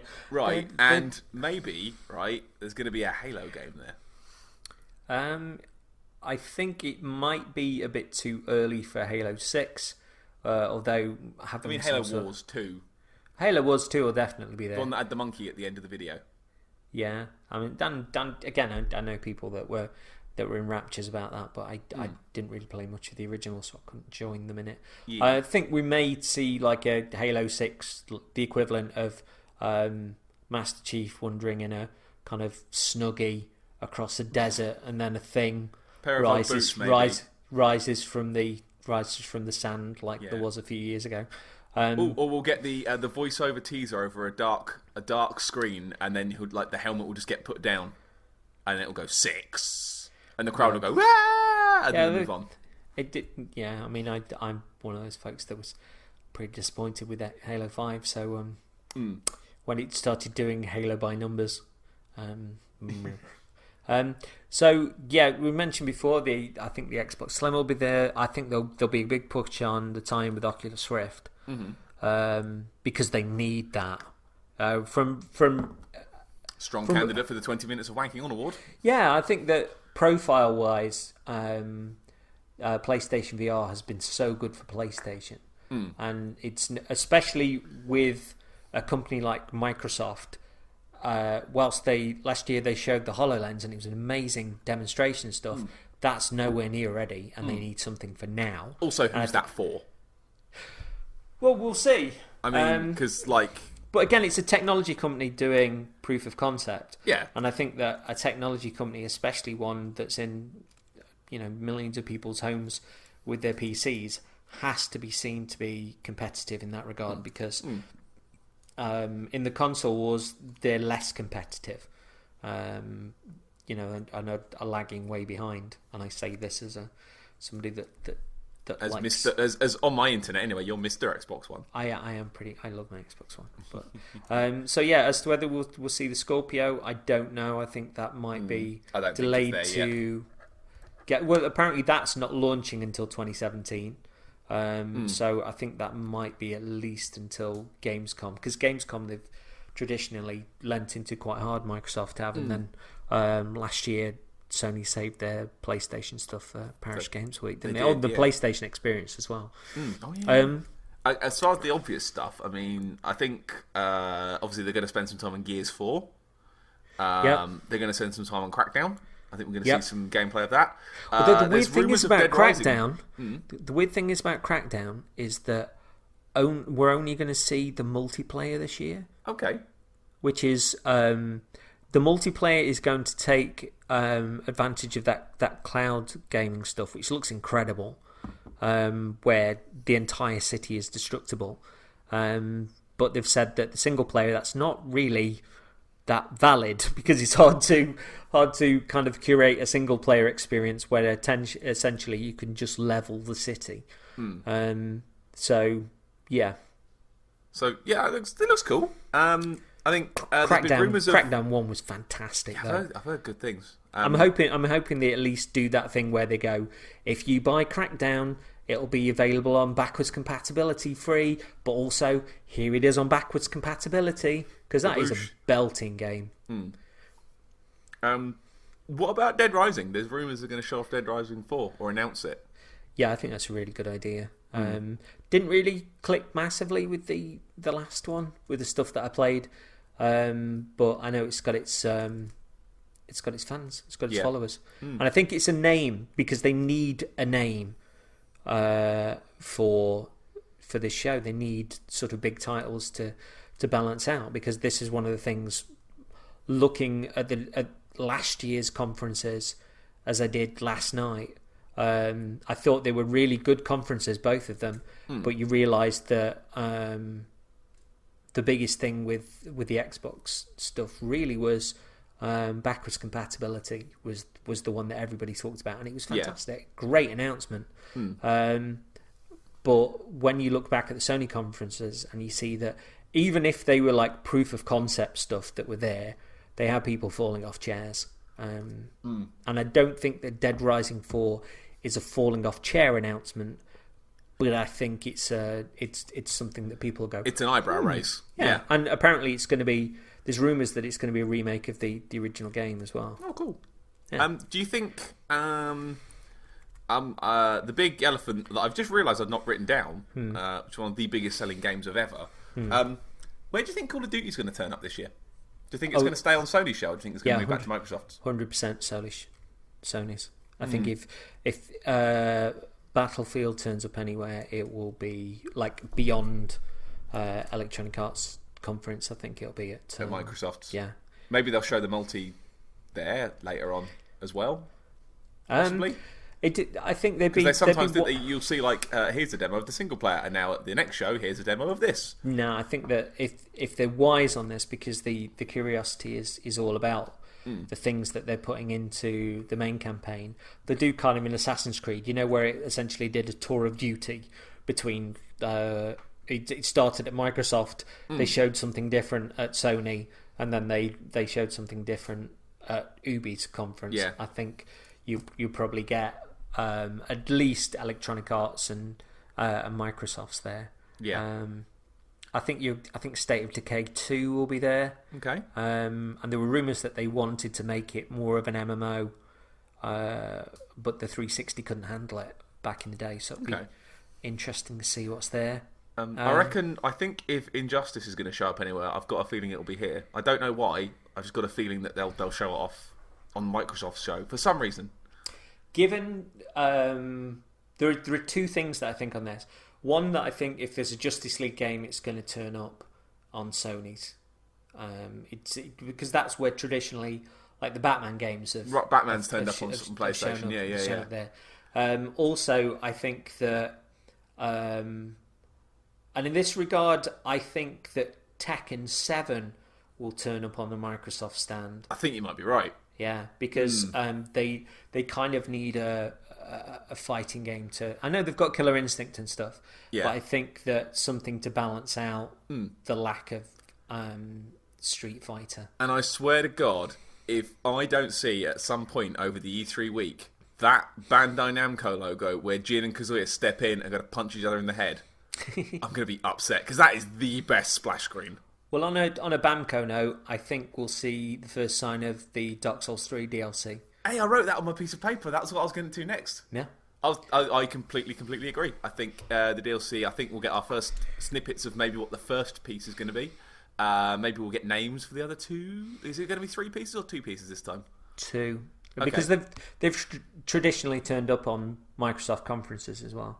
And if there is anything coming from as a sequel to Bloodborne, there's only one place obviously it can turn up. Yeah, or like, I mean, I know From have said that they're not doing anything with Demon's Souls, but I don't know. We'll see. Sunrise, sunset. Every year we bring up Demon's Souls HD. I think This is the year. I think we'll get Forza Horizon 3. Okay. Because it's been a few years, and it's nice to see an arcade racer. Plus, Forza Horizon 2 was just polished as balls. It was beautiful. I've got a sneaking suspicion we might see the first look at Resident Evil 2 remake here, because it is a thing, and it was confirmed to be a thing. And I think they're not just doing it like the original, are they? They're kind of going 3D with it. Strange place to show up there, though. I mean, because traditionally Capcom tends to turn up more at Sony's, don't they? Because Ono keeps turning up. I'm wondering if there might be a touch of balance there, because Street Fighter 5 was Sony, as to whether they might lean in. It certainly would stand out on either platform. That's not a problem. We'll see more of Recore, which I'm really excited to see. Recore. Also, yeah, I know that one. Yeah, the one with the balls. Yeah, and Ball also robots. given similarities with something that's coming out at the same time from Sony, it'd be interesting for the Xbox One to get Recore at a similar time to the PS4 getting Horizon Zero Dawn, because there seem to be like slight sort of variations on a theme there. I see that. Scalebound, I'm dying to see more of, because I think if Microsoft have got anything up their sleeve, that's a real fucking ace. And if they nail a presentation with that, it could sell Xbox Ones. Cuphead. Oh, is that not out yet? Nope. I thought that was out. Fuck. No, that's been taking its time. Also, Sea of Thieves. I hear that it is like this massive the rare thing. multiplayer pirate stealing treasure thing. And again, it was on Easy Allies the other day. They were saying like, oh, it'd be great if... Because apparently your treasure can be stolen at any point if somebody invades your boat. Right. Wouldn't it be great if you were trying to get back to a certain place to offload it, but you knew you couldn't get there because there were ships nearby, so you had to go to an island and bury it, but it would mean that somebody else could potentially find that, and you had to remember where you buried it. That would be great. That's kind of cool. So the stuff that we saw last year on that was fantastic. And I'd like to see that be really marvellous, because not just because Marvel needs something to Microsoft needs something to hang their hat on, but also it's just going to be nice to see the rise of Rare again. Really nice. After the focus on Rare Replay last year, it'd be nice to see them get the push still. I did wonder if we might see Yooka-Laylee here. I think we're pretty way off on that yet. Maybe a little bit. If they're going to show Sea of Thieves, they might. I mean, I know they're not the same people. It's ex-Rare devs, isn't it? Yeah. But yeah, it could show up there. Because did you see the PlayStation Access footage? No, I'm very behind. Man, it's so pretty. It looks amazing. So yeah, we'll see. But yeah, I think that's all I can think of for like Microsoft. Obviously, I think there'll be a big push on backwards compatibility. I think we might see Red Dead 2 here. I think it's a good call, seeing as Red Dead is on backwards compatibility. They tested it, it worked fully, and then they kind of pulled it from everybody's system that downloaded it. And I think that might be one of those order and get this free. Yeah. But I think it's a good place to show it as well. Good theory. Where are we going next? We are going to. I was also looking at last year's stuff as well, and kind of the stuff that they hung their hat on. Halo 5 again. I was disappointed with it. Quantum Break, mixed reviews. I still fancy playing it. Where it's like hit the £21 mark now. At £15, I think I'll have a look. But I've seen the full range of reviews for that, from don't get on with it at all to masterpiece, and I'm still curious as fuck about it. But my curious as fuck price is £15. So yeah, Rise of the Tomb Raider. Yep. Allegedly did all right. Yeah. Car game. Well, there was Forza 6 last year, which seems in a better state than that new Gran Turismo. Anyway, I don't follow car games. Yeah, well, apparently the stuff that was shown of Gran Turismo a couple of weeks ago was just broken as fuck. Oh Christ! So yeah, there was what was the other one that was there? Oh yeah, there was Fable Legends, which was cancelled. God, yeah, of course it was. So Halo Wars we mentioned earlier. I think there'll be more of that. So yeah, I mean my dream sort of with the backwards compatibility stuff is that I get Lost Odyssey. I think the machine is due a decent RPG anyway. But if I get Lost Odyssey, I'm backwards compatible or a remaster. I'll be a very, very happy gentleman. Maybe Nier, because Automata's coming. Isn't that PlayStation 4 exclusive? Is it? I think it is. I'm a div. Yes, it is. But they need something on there because it's a base they've not really got covered. No.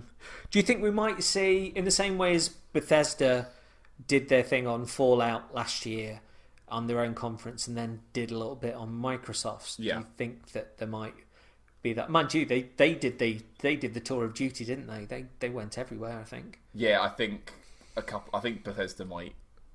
I don't know, but have they got anything Fallout 4 level that they want to put out that much? I think Mass Effect's going to be the one that turns up everywhere if anything does. Yeah, you're probably right on that front. Yeah, or Watch Dogs 2 because. Speaking of which, hey, good segue. Ubisoft at 9 p.m. GMT. Reasonable. So Watch Dogs 2, we know it's going to be there. I bought the original for £1 God, how many hours did you get out of that? I haven't put it on. Good value. The game did a thing where they had £1 Wednesdays, and if you spent over £10 on second-hand stuff, you could get the game of the week for £1. And they did Watch Dogs, they did Assassin's Creed Unity, they did that Guerrilla shoot 'em up on PlayStation 4. Guerrilla shoot 'em up? Launch title. Like the Guerrilla. Guerrilla. Shadow. Killzone Shadowfall. Of course. Yeah. I thought you were talking about Monkey. I was thinking Overwatch. What are you fucking talking about? So yeah, they did a few weeks of those, which is pretty decent. It's pretty bad. So, do you think we'll get a glimpse of the new Assassin's Creed? No. I think we're skipping it this year. I think they're taking a year off, and I think they'd be wise to give it a year off. I think they might talk about Syndicate a little bit, or they might show off maybe like, here's the DLC we're doing for it. But I don't. That Syndicate's done, isn't it? Yeah, that's all done. I think I don't know. Maybe we'll get a small tease, but we're not going to see anything concrete. I think we'll see a video. Because you think no. Nah. You think of the stuff that they showed last year that we haven't seen anything of since, and it's not as if they've been peppering media outlets with anything of South Park with Fractured But Whole, Ghost Recon Wildlands, or For Honor. We've not seen anything of those. That's the exact order I've written. That's the exact order I've written those down, by the way. But we've not seen anything of those since last E3, and they were mentioned. And I still think that they could potentially put a glimpse of the next Assassin's Creed at the end of their conference, and potentially reveal like the setting, maybe. Well, everybody knows that it's going to be Egypt, and I think that I didn't know. Did you not? No. Oh, poor baby. I don't follow. I'm very lazy. Oh, baby. Oh. And apparently they've taken the extra time away because they're essentially doing a Witcher 3 with it. They're doing like a massive open world, and it seems like they're putting extra focus in because they've seen the criticisms that they've had of the yearly process, but also creatively that they've become pretty stagnant. The maps that are filled with things to do, but ultimately very empty of things to do at the same time. When it's do the same thing 100 times. At least with the Division, they have those being emergent. That it's not just a map full of shit. It's like every now and again you go to some place and then more things will reveal. And, oh shit! Do you think we're going to see Division stuff? DLCs maybe. Maybe a brief glimpse of like DLC to come. Since the Division launched a few months ago, we've had over 4 million players who have killed over blah blah blah blah blahs. If that's the case, that man has battled back from a stroke so well. I'd be in admiration of him. But yeah, I think we're going to see South Park. I think I'd love to see a bit more of For Honor because that looks like my shit. Yeah. So, and I wrote down next to that Gunman games because they do an awful lot of like generic man with gun games, don't they? Well, to the point where I can't tell them apart anymore. Like, there was the Rainbow Six stuff, which I suffered from Titanfall syndrome, with the fact that it launched and those that were playing it were saying like this is really good, but numbers dropped off staggeringly, and I think they're about to release a cheaper version of it, but it's harder to get achievements or something daft like that. It's hard. It's more of a grind to progress. But obviously missing the point that second-hand copies of the original will probably, or like, the original will probably have dropped in price to that point anyway. Best thing they could do in that regard is just go free to play. Maybe. Yeah. Yeah. I think they will end with the glimpse of the new Assassin's Creed. But Watch Dogs. No, I think they'll start with it. I think they will end with a new Splinter Cell. Because it's been a few years. Okay. I think they get a decent amount of hype from it, and if it did that kind of Ghost Recon Wildlands thing, where they showed it off at the end, yeah, I think it would do well for them because there's traditionally that pocket towards the end of a Ubisoft show where they get the most hype. Yeah, I think I'd like there to be this year. Speaking of like the pockets where things turn up, like the surprise in the middle.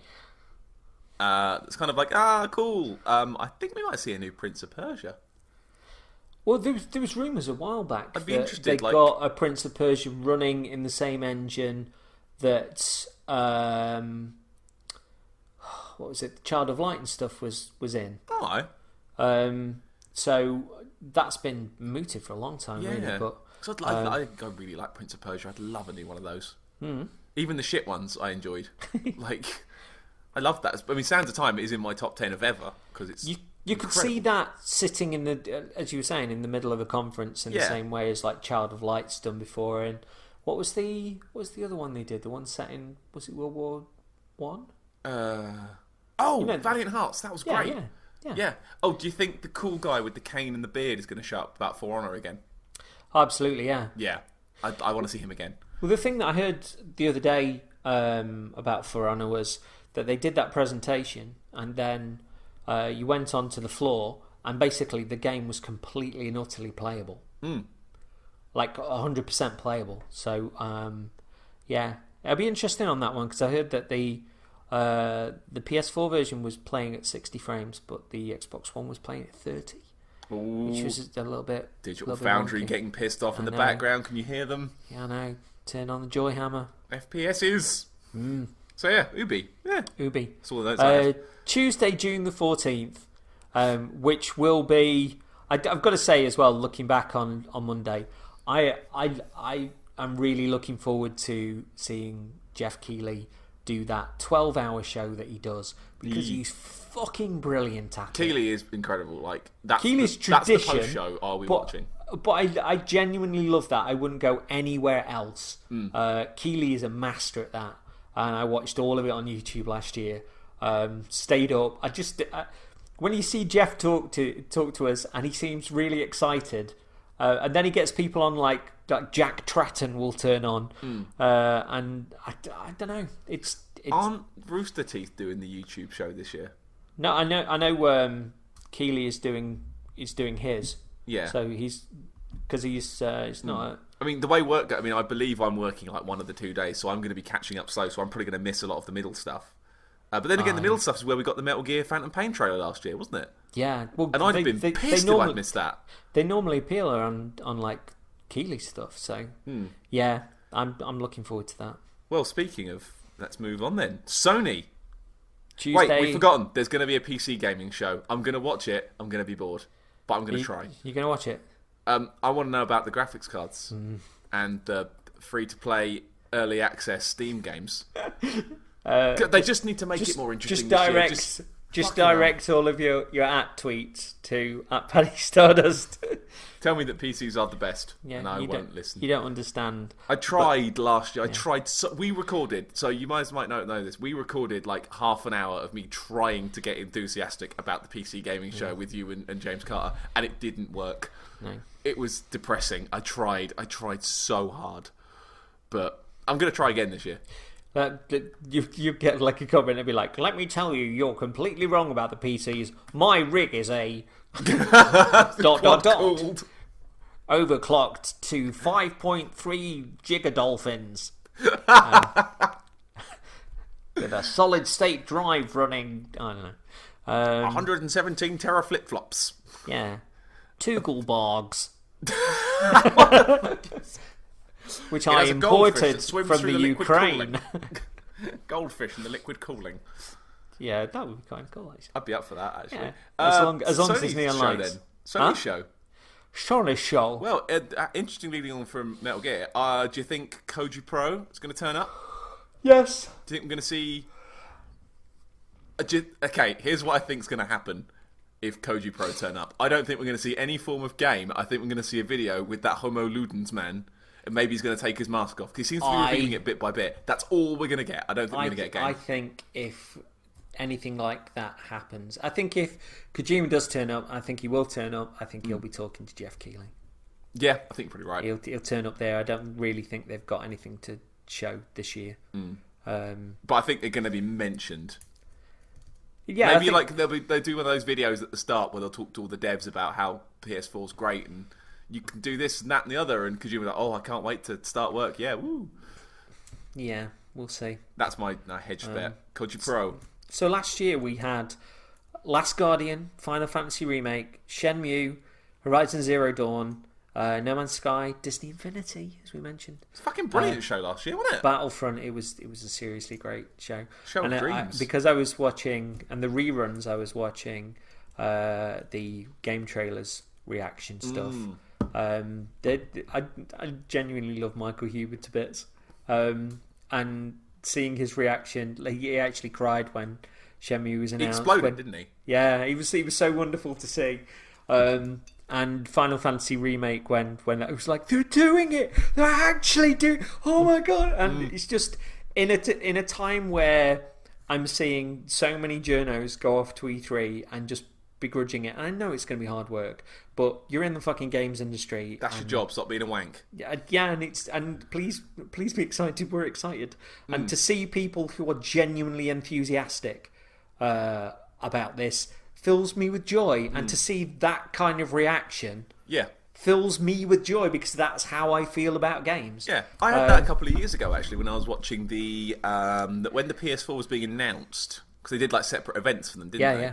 And I was watching the Polygon stream at the time, and it gets to the very end, and you've got a slightly inebriated Justin McElroy, who's just going, "Doesn't anyone like video games anymore? Does no one like them? We're getting new video games. Why are you all pissed off? Does no one play them anymore? Yeah, stop being miserable, cunts." Yeah. So, what do you think we're going to see? Destiny Iron thing? I think we'll see. I know they've released like a new trailer for Horizon Zero. Destiny Iron thing. You know what I mean? I think even though there's been a new reveal trailer of Horizon Zero Dawn, I think we'll get a deeper look at the game. I think they'll spend a bit more time with that. Maybe some exploration rather than fighting a monster this time. Yeah, I think they'll show off. I think they'll take time with that as well. I think we'll see sort of quite a lot of wanking with it, but in the best way.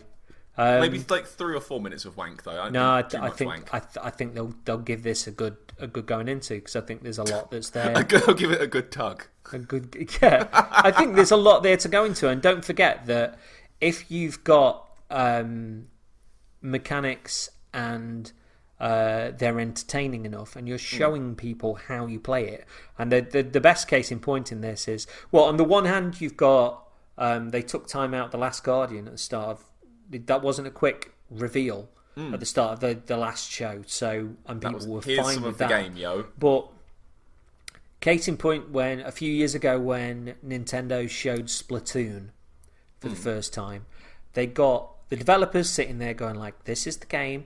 This is how you play it. This is what you do. This is the fun you can have," and just like laid it all out and really took time with that, and everybody went, "Yeah, that's great," and then.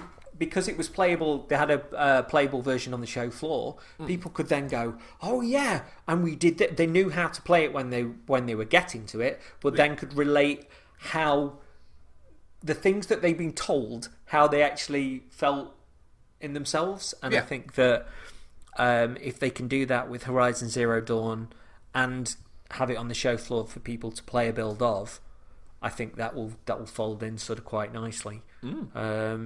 I think the first episode of Final Fantasy Remake will be there. Yep, I agree. I think 7, 12 and 15 are going to show up. I think all three are going to make an appearance at least. I think we might even see... I don't know. Might because now 8 and 9 are long since on the PC. I'm wondering if one of those is going to turn up eventually. Oh, shit. I'd play 9 again. I'm playing 9 again right fucking now on my Vita. It's probably too close to the reveal of 12. But I think that in the future they've got to be coming. Here's what I want them to do. Like, what I want them to do is like I know they're selling them all individually because they make money off them. But like, right, 50 quid is every Final Fantasy up to 12 on one disc. Have you seen that the box set that's available in Japan?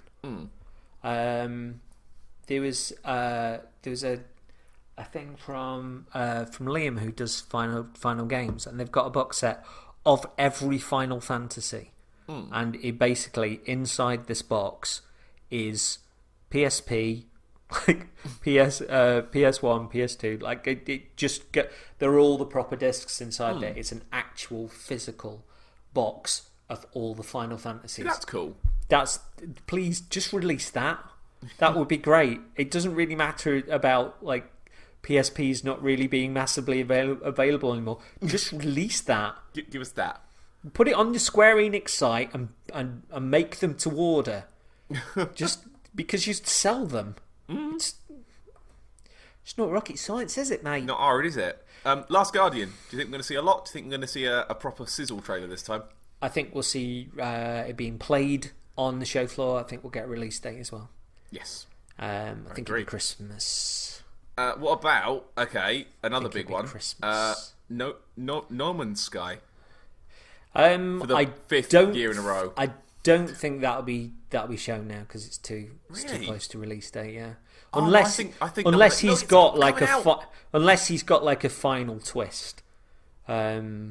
Like something else to show that nobody knows. But the only thing I can vaguely relate to this is that shit arse opening of Arkham Knight that they put on after Shenmue last year, and everybody was going like, "Oh my god, what's this?" And it was just the really wank start to Arkham Knight. The thing where they walk around in the diner. Yeah. Oh yeah, that's wank. And everybody was like, "Why would you? Why?" I think we'll see Nier Automata there. I think we'll see a proper first glimpse of Shenmue 3. If From are going to show anything, I think it's going to be here.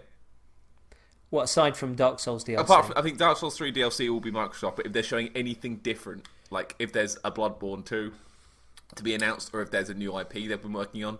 But I think Kadokawa are doing a show themselves before E3. Okay.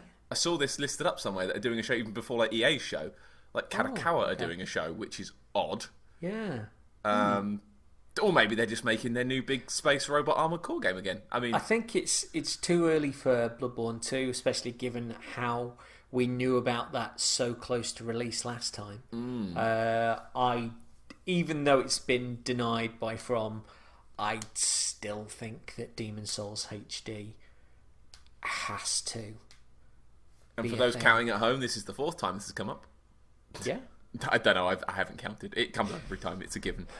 Yeah, but I mean, all the rumours for Demon's Souls 2 turned out to be Bloodborne, so those weren't out of the ordinary in that regard. But there's still resonance of Dark Souls, like a Dark Souls HD. Or Demon's Souls HD.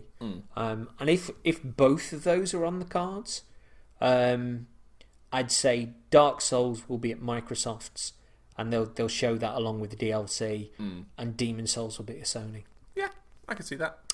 I think we'll see. I mentioned Nier Automata. I think Rise of the Tomb Raider will be here, and I think they'll show it will be with all the DLC, and it will be souped up, and it will look even prettier, and there'll be extra stuff. Because let's face it, it's got no Nathan Drake in its way now, or Microsoft exclusivity, and I think it'll be there. Yeah, I think we'll see some of the Uncharted 4 DLC. There's story DLC coming. I think we'll get a hint on what that is. Yeah, I think I'd be in for that these days. After playing Uncharted 4, I am very, very sold on that already. I'm wondering if they might save that for something like the PlayStation experience, though. Maybe, but it is their big tentpole. Hey, look, Uncharted, they're going to say something. Like, they're going to hang their hat on it in some way. If Rise of the Tomb Raider is going to be here, I don't think that Uncharted DLC will be. I think they'll hold that back. Then again, in a 2-hour show, there's a lot of space to fit there, isn't there? So they could definitely spread it out. If they boarded it out, but I just think that you've got to look at what they're going to hold back for Paris Games Week. Yeah, and I hope, I'd like a showing of what the new God of War is going to be. Really? Because I like God of War. It'll be there because it's like allegedly Norse stuff this time, isn't it? Yeah, they're going all, and it seems to be Kratos has axes rather than his blades now. I'm like, oh, okay, interesting. Dirty Mans. Ooh, Dirty Mans. I love God of War. Love it. I know it's big and it's angry and it's dumb, but that's what I like about it. Like, it's a game about an angry man who likes to kill everything. That's fine. Do you think that they'll open with Destiny 2? Do you mean the Iron thing? I mean Destiny 2. Nah. Because the Iron thing is being shown off next Wednesday. Nah. I know, and I'll tell you why. I think the way Destiny goes, I think they're going to put all their marketing behind the next thing, and then when that's done, then they're going to start looking at Destiny 2. I don't think we're going to see it. I mean, maybe hinted, but we're not going to see it. The marketing push, I think, is going to be about Iron Lords. If I'm applying like previous logic, I'm wondering if Destiny 2 will be like a Paris Games Week thing. Infinite Warfare will be there with exclusive DLC as per. Another high candidate for 20 minutes of wanking on, because let's not forget how long that went on for last year. Yeah, but let's face it again, we're not the audience for that. So true. Do you know what else we're not the audience for? Or maybe it might be 20 more minutes of VR. Yeah, at least it's not fucking Powers. I'm upset because the comic of that's really good.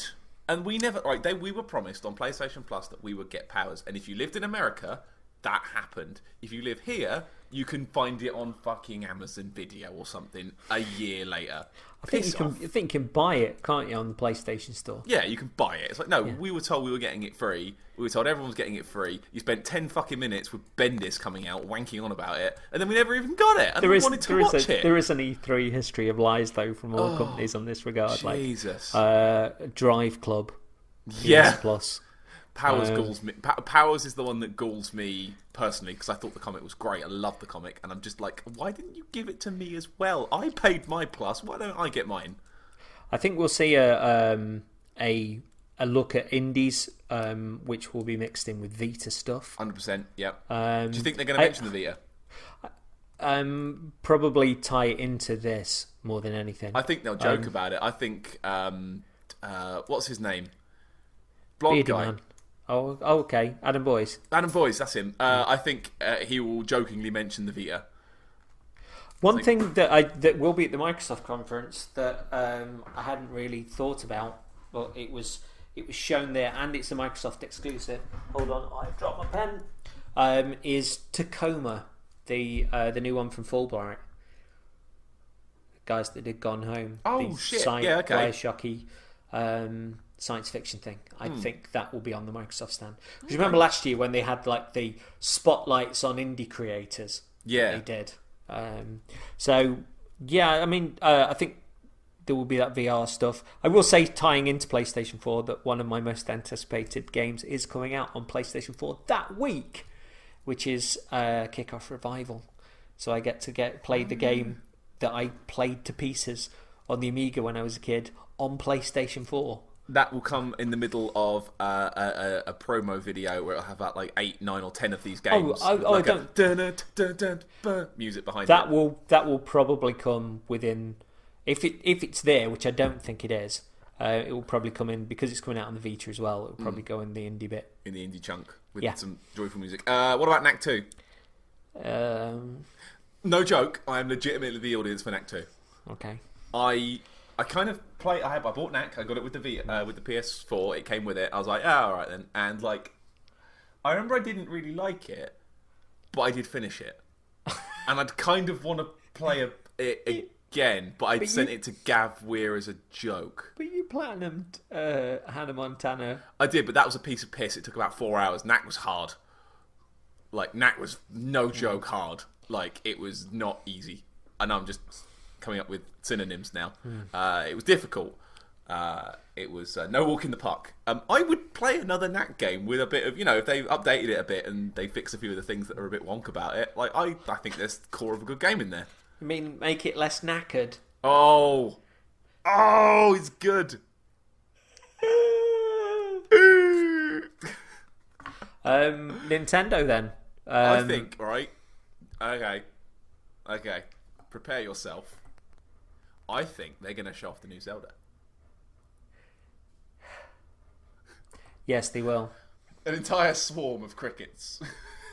No, I think they've got the chance to really go deep into the mechanics of this, and I think that they can show people exactly what the game is like. Although, do you think they're going to treehouse up in this bitch?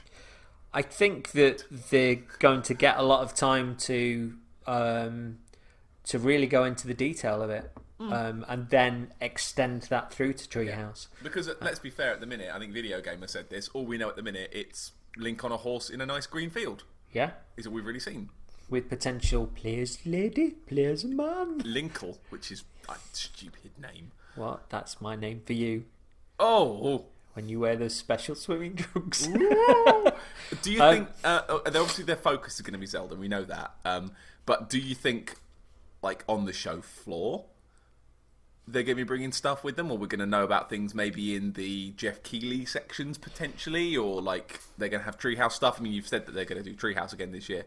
Do you think we're getting other stuff there? Because I really don't know what to make of it this year. I think that... I think they'll shelf more of the new Pokemon. Because that's the thing. In there. I think they'll show a sequel to Yokai Watch, because Japan, I think, is on 3 or 4 now.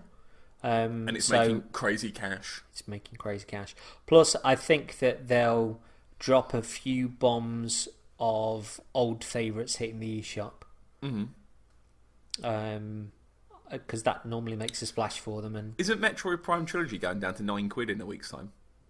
Don't know. I picked mine up for a similar price to that, I'm sure, when it came out. Darren from Cane and Rinse, Darren Gargett, was put a tweet out about it being £9 for the next couple of weeks. Don't be an idiot. Go buy it now. Yeah, I've got that on my hard drive, but I've not played it. Yeah. So yeah, and honestly, Nintendo, we're not getting any NX. Of course, we're not getting any NX. I don't think the internet would be buzzing by now if we were. Do you think it's wise that they're putting a bit of space between them and the Wii U? I mean, like, it feels like they're giving up a bit early on it, but they have to, I think, accept the fact that it just hasn't done as well as the Wii, and I think it was never going to do as well as the Wii. And I think they do need to start refocusing on the future. But nobody knows what the NX is. Well, yeah, I think that's part of this willy waving that's going on between Sony and Microsoft, because Sony traditionally now like to look at what somebody else is doing and just do it a bit better. That's fine. But like, quick, I think if take the camera out of that bundle. I think if Nintendo are going to show off their NX, they're going to do it in their own show, like not a direct maybe. But like Tokyo Game Show, possibly? Yeah, I think there'll be a direct in January, and they said the console's launching in March. Yeah, so they will show it off, and it will be like they will have their own event, and it will be all anything can talk about for like the next month. Yeah, I think that's great. I'm excited to see all of this. Yeah, and that's fine. Totally, I agree. That's fine. But they need I don't think they'd release it in the middle of all this. I think they want their own space to show off an NX if they're going to do that. I think this is probably a good idea to focus on Zelda because it's their big game they've got left, really, isn't it? I mean, this is me not keeping up, but I honestly can't think of another Nintendo game of that caliber on its way at all. Maybe there's a new Pikmin. I'm sure I heard rumblings of that a while ago, but it's still something they could put in the show. True. So, so that was Nintendo. They've got Tokyo Mirage Sessions launching at the end of June, so they could do a little tickle into that and then treehouse that like a motherfucker. Yeah. So we'll see, but yeah, it's a lot up in the air there. So are we at our own dream games we want to see point? You can fire in with that. I've written a few down. So I've separated mine as per the Twitter question. I've separated mine into realistic and outlandish. Okay, I'm gonna do the realistic ones first. No. Do the outlandish one first. I've got 3 of each. Fucking hell. I know, I thought about this. No, outlandish ones first. Outlandish, alright. Outlandish, I want a new Soul Reaver. God, did you read that article the other week? Which one? The one which really went into detail about how far they got with it. I watched a half an hour video of the Dark Sun game and was incredibly sad. Was this a while ago? A while ago. And then Tamor mentioned it the other day and I got sad again. You as soon as I saw the thing on top of this article and I heard that they were pitching it as Zelda for a HBO audience, I was like, fucking hell, Paddy or Mel. You have to read that article, it's really good. I will. But like I love Soul Reaver. I love Soul Reaver. Like I really enjoy the kind of the dripping Shakespearean bullshit of it all. Like it's great. And the video of Dead Sun looked great. Like, what would you do if that turned up on the Microsoft conference? What, like Microsoft exclusive? Yeah. Shit a brick and die. I've lived my life the way that I believed, but life has forsaken me. Why, life? Why? Give me an answer. Why life? Why When's life ever been fair? Why, life? Why? Give me 3 answers and start them with fuck you, life. I mean, I'd accept a remake of Soul Reaver 1. I'd be up for that. HD, like, complete remake of it. I'd be down for that. Yeah, boy. Or, like, a playable version of the first Blood Omen that isn't in 2D, this is really hardo vision. Give me that. Like, a Blood Omen remake from the ground up. Yeah, boy. Woodward. Carry on. No, go on. I was just woodwarding. Woodward. Okay. Boy. Okay. Next wild thing I'd like. I'd love a new Crash Bandicoot. I think that's going to happen. I'd love one, and I'd love Naughty Dog to make it. I think they want to. I mentioned sort of Easy Allies quite a lot, but I genuinely love that. But they were saying, like, wouldn't it be cool for Naughty Dog to have done like a really big game like The Last of Us and a really big game like Uncharted 4, and then just separate the teams out and just do like a number of really small games, passion projects that are really creative and really unusual, and then buy back the license for Crash and then with the Last of Us money. Bring everybody like back together and refreshed for like the next big game. And the counter argument was, if they're making that kind of money, they will want them to continue to like bring the money in on the big games. But yeah, it just would be really cool if kind of they signed the license for Crashback, and Yeah. maybe somebody else there did Crash Team Racing, and Well, because I mean, wasn't Sean Layden wearing a Crash T-shirt last year? He was. Well, if people who are listening haven't played Uncharted 4 yet and want to go in completely unspoiled, if you want to skip ahead in this show about a minute, What? because I'm going to drop something. No, don't drop it. But no, I might play it. There are clues. Don't. Right. Okay. Shush. That's enough. Oh, Hush, and then I had thy dirty ginger lips. Okay, No. don't skip.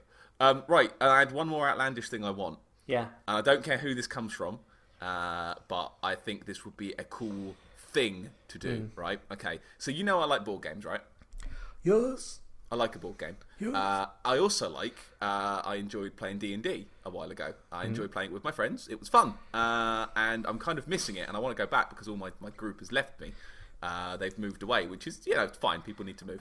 But I'm kind of left without a Dungeons and Dragons group because I really had a lot of fun with it.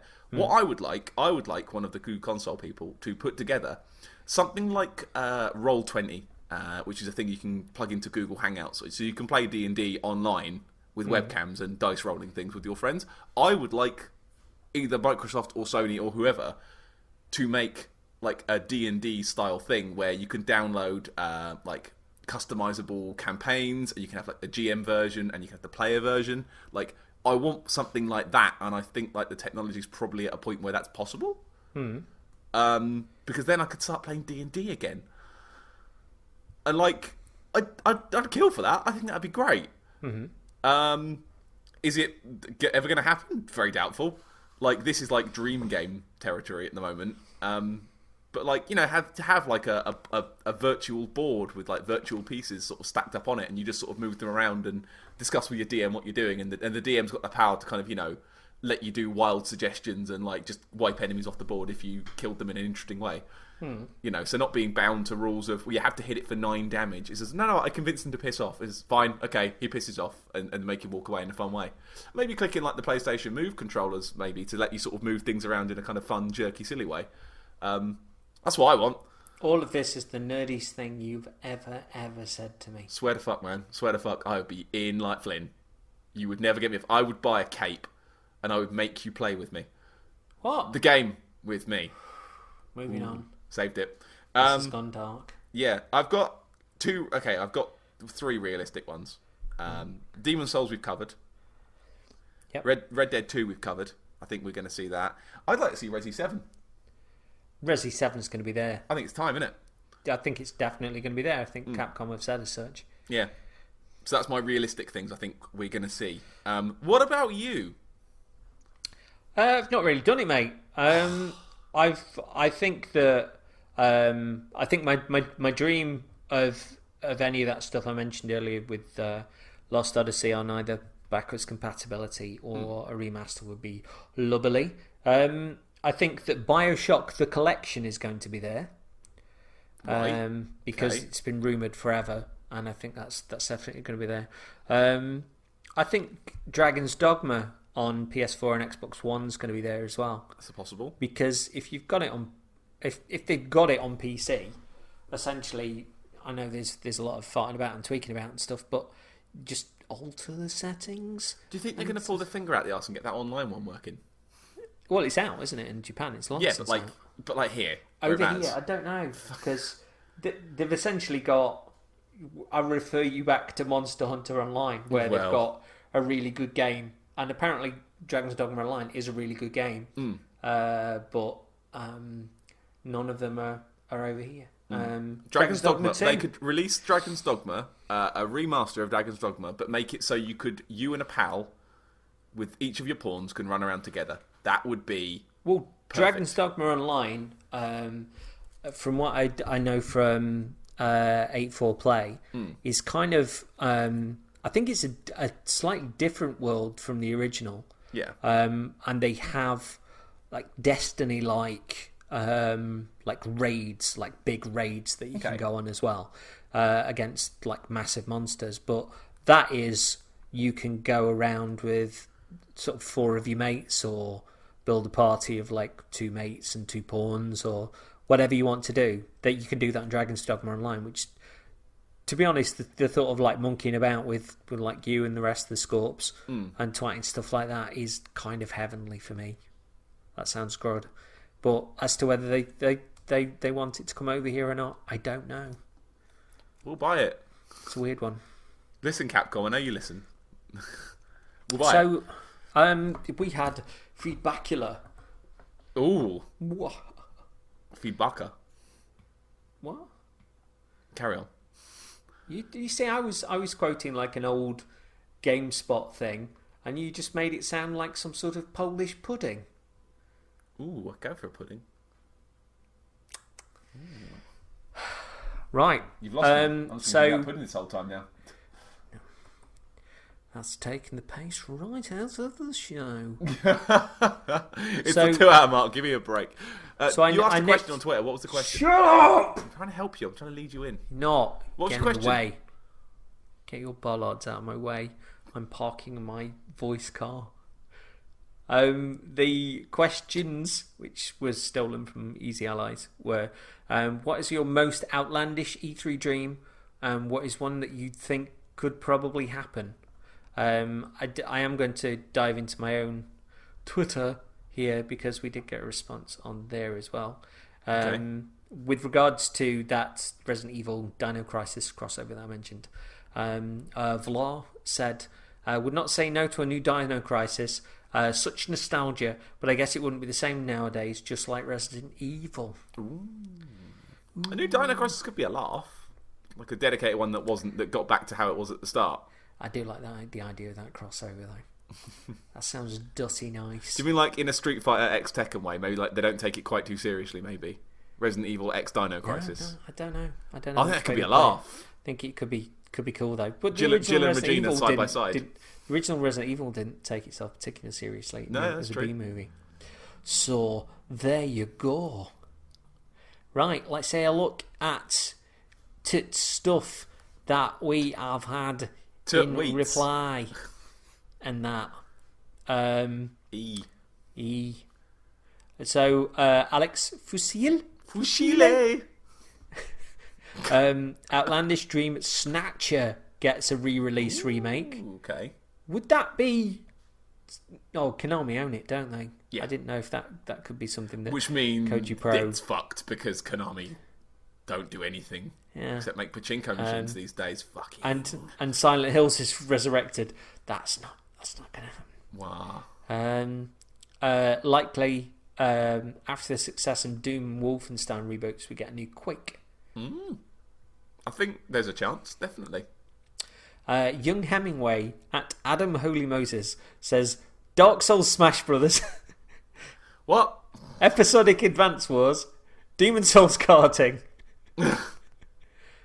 I'd play the first and the last ones of these. You would. I would.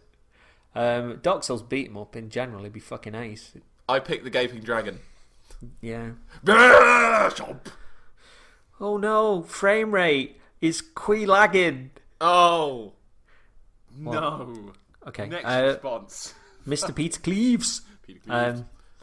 Said, until yesterday, Final Fantasy XII Remaster would have been on the list, but Square beat me to it. Red Dead Redemption and DS1 remasters.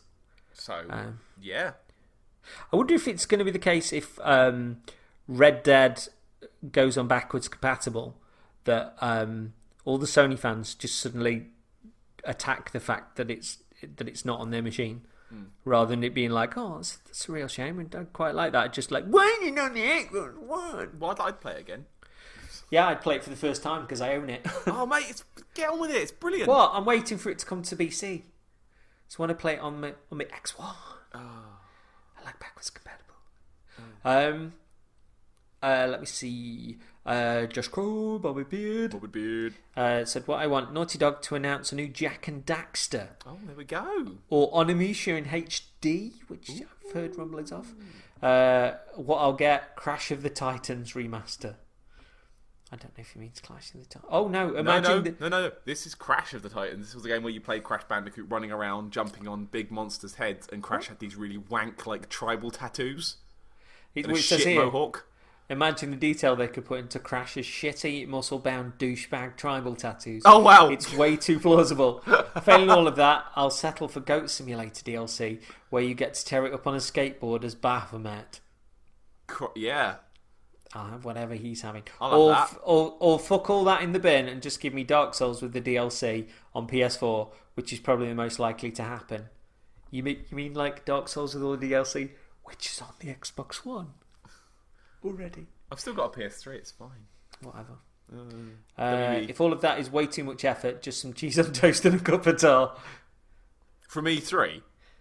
Yeah, imagine the response. Wow, I mean, yeah, everyone look under your seats. There's a toasty and some tinfoil. Fuck yeah. Thermos. That'd be awesome. All those people expecting fucking iPads and brand new Xbox Slims and some cheese on toast. Including the people watching at home as well. Could you imagine that at the end of the Xbox conference? If you want to look under your chairs, there's some cheese on toast now. Fuck off! Game of the year. But tell everyone you saw Halo, okay? Yeah. Let me see. The Law Hunter says, I'll take a Demon's Souls remaster and a new From IP announcement. Hell, a TESVI announcement if we're shooting for the stars. Elder Scrolls 6. Yeah, I'm glad you... I was like, what's TESVI? Totally, no. Let's not even try. No. You died. Which one of them is it? Which one? Gav. I don't know. Yeah. You died said I was genuinely going to say a PS4 port of XCOM 2. That's actually happening, so yay me. Well, we're very, like... I'll be honest, like, a lot of our responses are very soothsayers, aren't they? They are. Stuff that's actually happened. But other than that, a Demon's Souls remaster will be bloody lovely. Yes. Yes. Yes. Yes. Shinobi of the Cosmos, Darth Shinobi, says Knights of the Old Republic 3 announced, brackets in my fucking dreams. Bloodborne 2? Question mark? Hey, if they brought out Knights of the Old Republic as like a remaster thing, I'd pick that up and play it. Because I've got it on the PC, I just couldn't get into it. Yeah, it will be on the PC show though, so it imagines you probably have to sit through. I'll have fallen asleep because they're talking about RAM flops. Yeah, we're on over 2 hours, so we're running that risk now. RAM flops. Adam Harvey at Cousin Walter said, surprise Bloodborne DLC, ready to download as it's announced. Ooh. That would be great. That'd be great. How far into Bloodborne are you? Yeah, I'm really not. Don't know. It's hard to say with Bloodborne because he's like branching paths and stuff, but not very. Maybe far, maybe not. Who knows? Yeah, I've still got to get my shit together with Dark Souls 3 and maybe stop playing it on two consoles. Where you at now? Where you at? I'm at the Yorm the Giant on Xbox One. Right. And I'm at the Cathedral, what's it called? Where the Deacons of the Deep are. Cathedral of the Deep. Yes, I'm there in PlayStation 4. Oh, so you're a bit behind on that one then. Yeah, but I only sort of jump into that when I've got sort of people to kind of play with, really. Either that or Xbox Live goes down. So it's really when I've been trundling about with you and Gadget Girl Kylie. Yeah. Gav Weir. Yeah. Removes the blanket of You Died and says Platinum to announce either a Vanquish sequel or Metal Gear Rising 2. Oh, fuck yeah. Better yet, both. Give me a slice of that pie.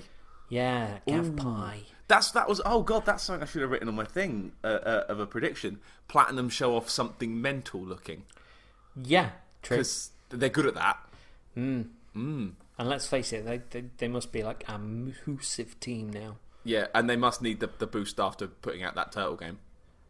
Yeah, which I hear is alright in co-op. No, I've heard it's bad all round. No, I've heard it's alright if you've got 4 people that know what they're doing. Apparently the AI is like shocking, but you can have a good laugh if you're there with your mates. But that's it. We done, bro. We done. Good night. Good predictions. Yeah, it's How been many a nice... of your soothsayings do you think you're going to get right? I reckon I'm kind of confident with a lot of them. Okay. Yeah. Yeah, I think So all of mine are right. we'll see. I'm precognizant. I'm very excited for it. Let me Yeah. say that. So this year for the wrap-ups then, let's decide this now on live. Should we do like a show for each show, do you reckon? Make it more digestible? I think Microsoft... Unless they're small. I don't know. Is that more palatable? I think so, yeah. Because I've gone and closed my Word document now, but for each day might be... We'll figure it out. I don't know. We'll get it. We'll break it nicely. Really we'll make it a pleasurable ear soup for you. I'm quite hungry, so I'm going to go. Ravenous. Ravenous. Cool. Well, this was lovely speaking to you all. And I thought you were talking to me you... then, but you're talking to the voiceless masses. To the listeners. I'm breaking the wall. The ear-based mutes. What was that? Wow. It sounded like somebody had discovered radiation upon your ginger torso. That's how it works. Well, the sun's out now, so my body does glow these days. Okay. Fucking Thanks summer. for that. Bye. Bye, pals.